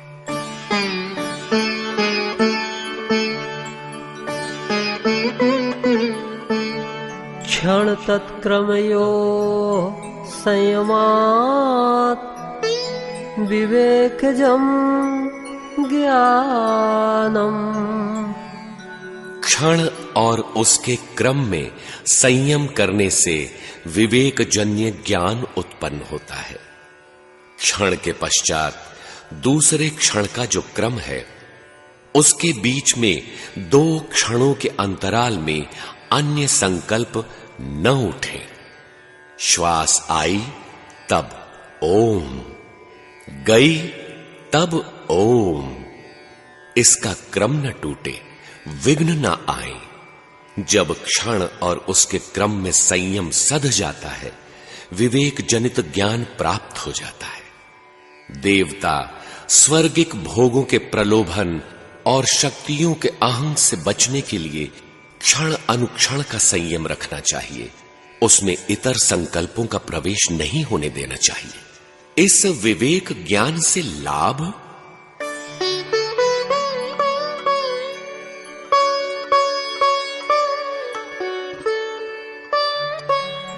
जाति लक्षण देशैरन्यता नवच्छेदात् तुल्ययोस्ततः प्रतिपत्तिः। जाति, लक्षण और देश से भेद का निश्चय न होने से 2 तुल्य वस्तुओं का निश्चय उस विवेक ज्ञान से होता है। विवेक ज्ञान से उत्पन्न अवस्था में जाति, लक्षण और देश भेद से भी परिवर्तन नहीं लाया जा सकता। चित्त वृत्ति का एक प्रकार से दूसरी अवस्था में परिवर्तित हो जाना जाति परिवर्तन है। ऐसे क्रमिक परिवर्तनों के माध्यम से साधक लक्ष्य पर्यंत दूरी तय करता है। ऐसी कुछ अवस्थाओं के अनंतर शरीर का निधन हो गया, ऐसा साधक जन्म लेता है। यह भी एक जाति परिवर्तन है, किंतु विवेक ज्ञान के पश्चात जाति भेद, उसके अनुरूप लक्षण और देश परिवर्तन से भी विवेक ज्ञान में कमी नहीं आती। उस विवेक ज्ञान की विशेषता कहते हैं कि वह उद्धार करने वाला होता है। तारकं सर्व विषयं सर्वथा विषयमक्रमं चेति विवेकजं ज्ञानम्। यह विवेकज ज्ञान संसार समुद्र से तारने वाला, सबको जानने वाला, सब प्रकार से जानने वाला तथा बिना किसी पूर्व परंपरा या सहयोग के जानने वाला होता है। इसके पश्चात अवस्था आती है कैवल्य की।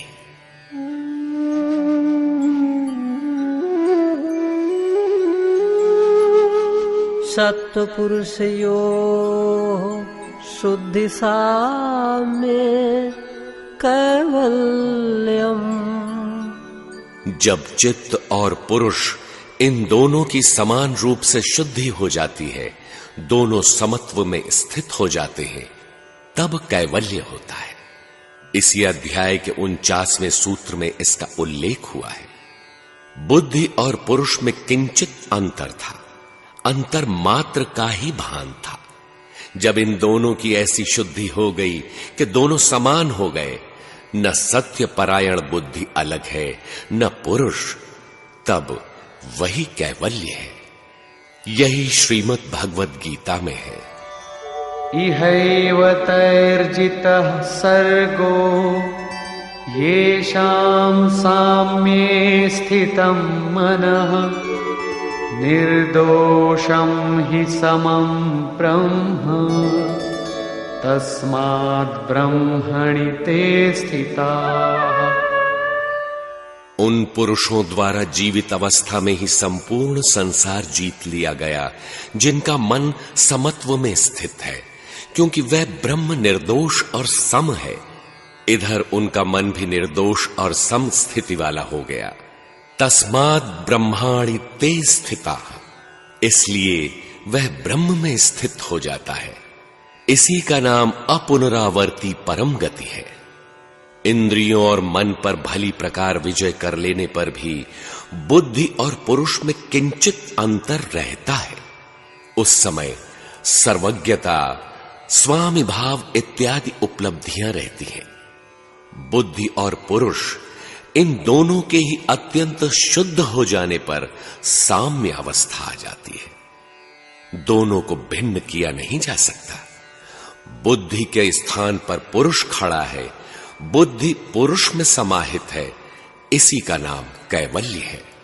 इस प्रकार इस तृतीय अध्याय में क्रम से संयम के उत्कर्ष के साथ मिलने वाली विविध सिद्धियों का वर्णन है, जिन्हें विभूति कहा गया। इसीलिए इस अध्याय का नाम विभूतिपाद है। इन सब का अंतिम लक्ष्य कैवल्य है। कैवल्य की चर्चा प्रथम अध्याय में भी है। यहां कैवल्य का विस्तार से वर्णन किया गया, किंतु यह भी जानना आवश्यक है कि किन परिस्थितियों को पार करके साधक को यह स्थिति मिली है। इस प्रकार यहां तीसरा पाद समाप्त होता है। अस्तु, अग्रेतर पाद है कैवल्य। निष्कर्ष, अष्टांग योग साधना के 3 अंग धारणा, ध्यान और समाधि विभूतिपाद के अंग हैं, क्योंकि इनमें स्थिति के साथ ही योग की विभूतियों का प्रस्फुटन होने लगता है। धारणा में ध्येय के आते ही ध्यान के रूप में वृत्ति एक तार चलने लगती है, लक्ष्य मात्र का आभास रह जाता है। इस प्रकार समाधि की अवस्था आ जाती है। त्रयमेकत्र संयम, क्रमशः तीनों के सध जाने का नाम संयम है। इस संयम के सधते ही विभूतियां मिलने लगती हैं। ये विभूतियां क्रम क्रम से छोटी बड़ी अवस्था के अनुसार मिलती जाती हैं। यह संयम एक बार सध गया तब सदा बना रहता है। योग दर्शन के इस तृतीय पाद में धर्म का नाम पहली बार आया है। जहां वृत्तियों का निरोध, समाधि और एकाग्रता परिणाम में संयम हो जाता है, उसी संयम को धर्म, लक्षण और अवस्था परिणाम भी कहते हैं। चित्त वृत्ति का निरोध योग है और यहां निरोध परिणाम सामने है, तब धर्म शब्द का उच्चारण हुआ है। इसी पाद के 16वें सूत्र में है कि अतीत, वर्तमान और भविष्य में जो अनुगत है, एक रस शांत प्रवाहित है, वह धर्म है। जो उस अनुगत को जानता है वह धर्मी है। 45वें सूत्र में पुनः धर्म का प्रयोग है। पंचभूत अर्थात क्षिति, जल, पावक, गगन और समीर, इन पंच महाभूतों की 5 तन्मात्राएं रूप, रस, गंध, शब्द और स्पर्श, इन पर विजय से उनके कृत्य शांत हो जाने पर धर्म में बाधा नहीं पड़ती, क्योंकि यही तो अवरोधक थे। जब यही शांत हो गए तो धर्म निर्बाध होने लगता है। निरोध, समाधि, एकाग्रता के ही पर्याय है। धर्म, लक्षण और अवस्था परिणाम, इनमें संयम सधने से अतीत और वर्तमान का ज्ञान हो जाता है। किंतु प्रातिभाद्वा सर्वम, प्रातिभ अर्थात परा में वृत्ति एक रस प्रवाहित है। ऐसे योगी को बिना किसी प्रयास, बिना किसी संयम के सब कुछ जानकारी मिलती रहती है। पूज्य गुरुदेव की दिनचर्या में ऐसे उदाहरण मिलते ही रहते हैं। किसी आगंतुक की भलाई बुराई का विवरण उसके आने से पूर्व ही गुरु महाराज को ज्ञात हो जाता था। कभी अर्धरात्रि में महाराज जी अकस्मात निद्रा से उठकर बैठ जाते थे, कहते थे, देखो हो कोई भयभीत चला आ रहा है। तब तक कोई अवश्य ही आ जाया करता था। शरीरस्थ वायु 5 भागों में विभक्त है। प्राण, अपान, व्यान, समान और उदान। प्रस्तुत पाद में उदान और समान इन 2 के नाम आए हैं जो साधनोपयोगी है। उदान जैसे प्रकृति के कंटकों से मुक्ति तथा ऊर्ध्व गति होती है, और समान जैसे ज्योतिर्मय का प्रकाश मिलने लगता है। बहिर्कल्पिता वृत्तिर महाविदेहा ततः प्रकाशावरण क्षय। बाहर देखी और सुनी वस्तुओं में वृत्ति की कल्पना रहित अवस्था महाविदेहावस्था है। कैसा भी दृश्य दृष्टि गोचर हो जाए, कैसा भी शब्द सुनाई पड़े, न भला प्रभाव पड़े न बुरा, उसमें लिप्त न हो, ऐसी विदेहावस्था के प्राप्त होने से प्रकाश का आवरण नष्ट हो जाता है। ज्योतिर्मय प्रकाश स्वरूप दृष्टा है, उसके और साधक के बीच का पर्दा मिट जाता है। भूत जय से अष्ट सिद्धि काय संपत्ति प्राप्त होती है।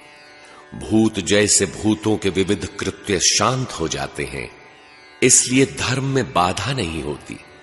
बुद्धि सत्य से संयुक्त हो जाती है, परम चेतन पुरुष की अलग प्रतीति मात्र शेष रहती है। ऐसी सबीज समाधि में योगी का सब भावों पर स्वामी भाव और सर्वज्ञ ज्ञान हो जाता है। इस स्वामी भाव और सर्वज्ञ सिद्धि से भी वैराग्य होने से कैवल्य पद की प्राप्ति हो जाती है, किंतु उस समय बड़े विघ्न आते हैं। देवताओं और लोकपालों के आमंत्रण आते हैं। यह भी योग साधना का एक स्तर मात्र है, लक्ष्य नहीं। साधक को न तो उनके भोगों में राग होना चाहिए, न अपनी स्थिति का अभिमान ही होना चाहिए। इससे पुनः पतन की आशंका अधिक रहती है। इन उलझनों से बच जाने पर, चित्त का एक तार चिंतन में प्रवाहित होने पर, क्षण अनुक्षण के क्रम में संयम सध जाता है। तब विवेक से उत्पन्न ज्ञान हो जाता है। श्वास आई तो ओम, गई तो ओम। दूसरा विकल्प बीच में न पैदा हो, यह क्षण और अनुक्षण के क्रम में संयम का साधना है। अब एक भी क्षण चिंतन के विपरीत व्यर्थ नहीं जाता। ऐसी अवस्था आने पर विवेक से उत्पन्न ज्ञान प्राप्त हो जाता है। यह विवेक जन्य ज्ञान संसार समुद्र से तारने वाला है, सबको सब प्रकार से जानने वाला है। सत्व संयुक्त बुद्धि अर्थात साधक और पुरुष भिन्न भिन्न है, ऐसा आभास जब समत्व में स्थित हो जाए, ऐसी साम्यावस्था में कैवल्य की प्राप्ति हो जाती है। यह सब योग जन्य है। साधना अत्यंत निर्मल होने पर है। योग साधना द्वारा सहस्त्रों सिद्धियां सुलभ है। इन समस्त सिद्धियों में सर्वोच्च है कैवल्य, जिस पर महर्षि ने योग दर्शन के चतुर्थ पाद में सम्यक विचार किया है। हरि ओम तत्सत।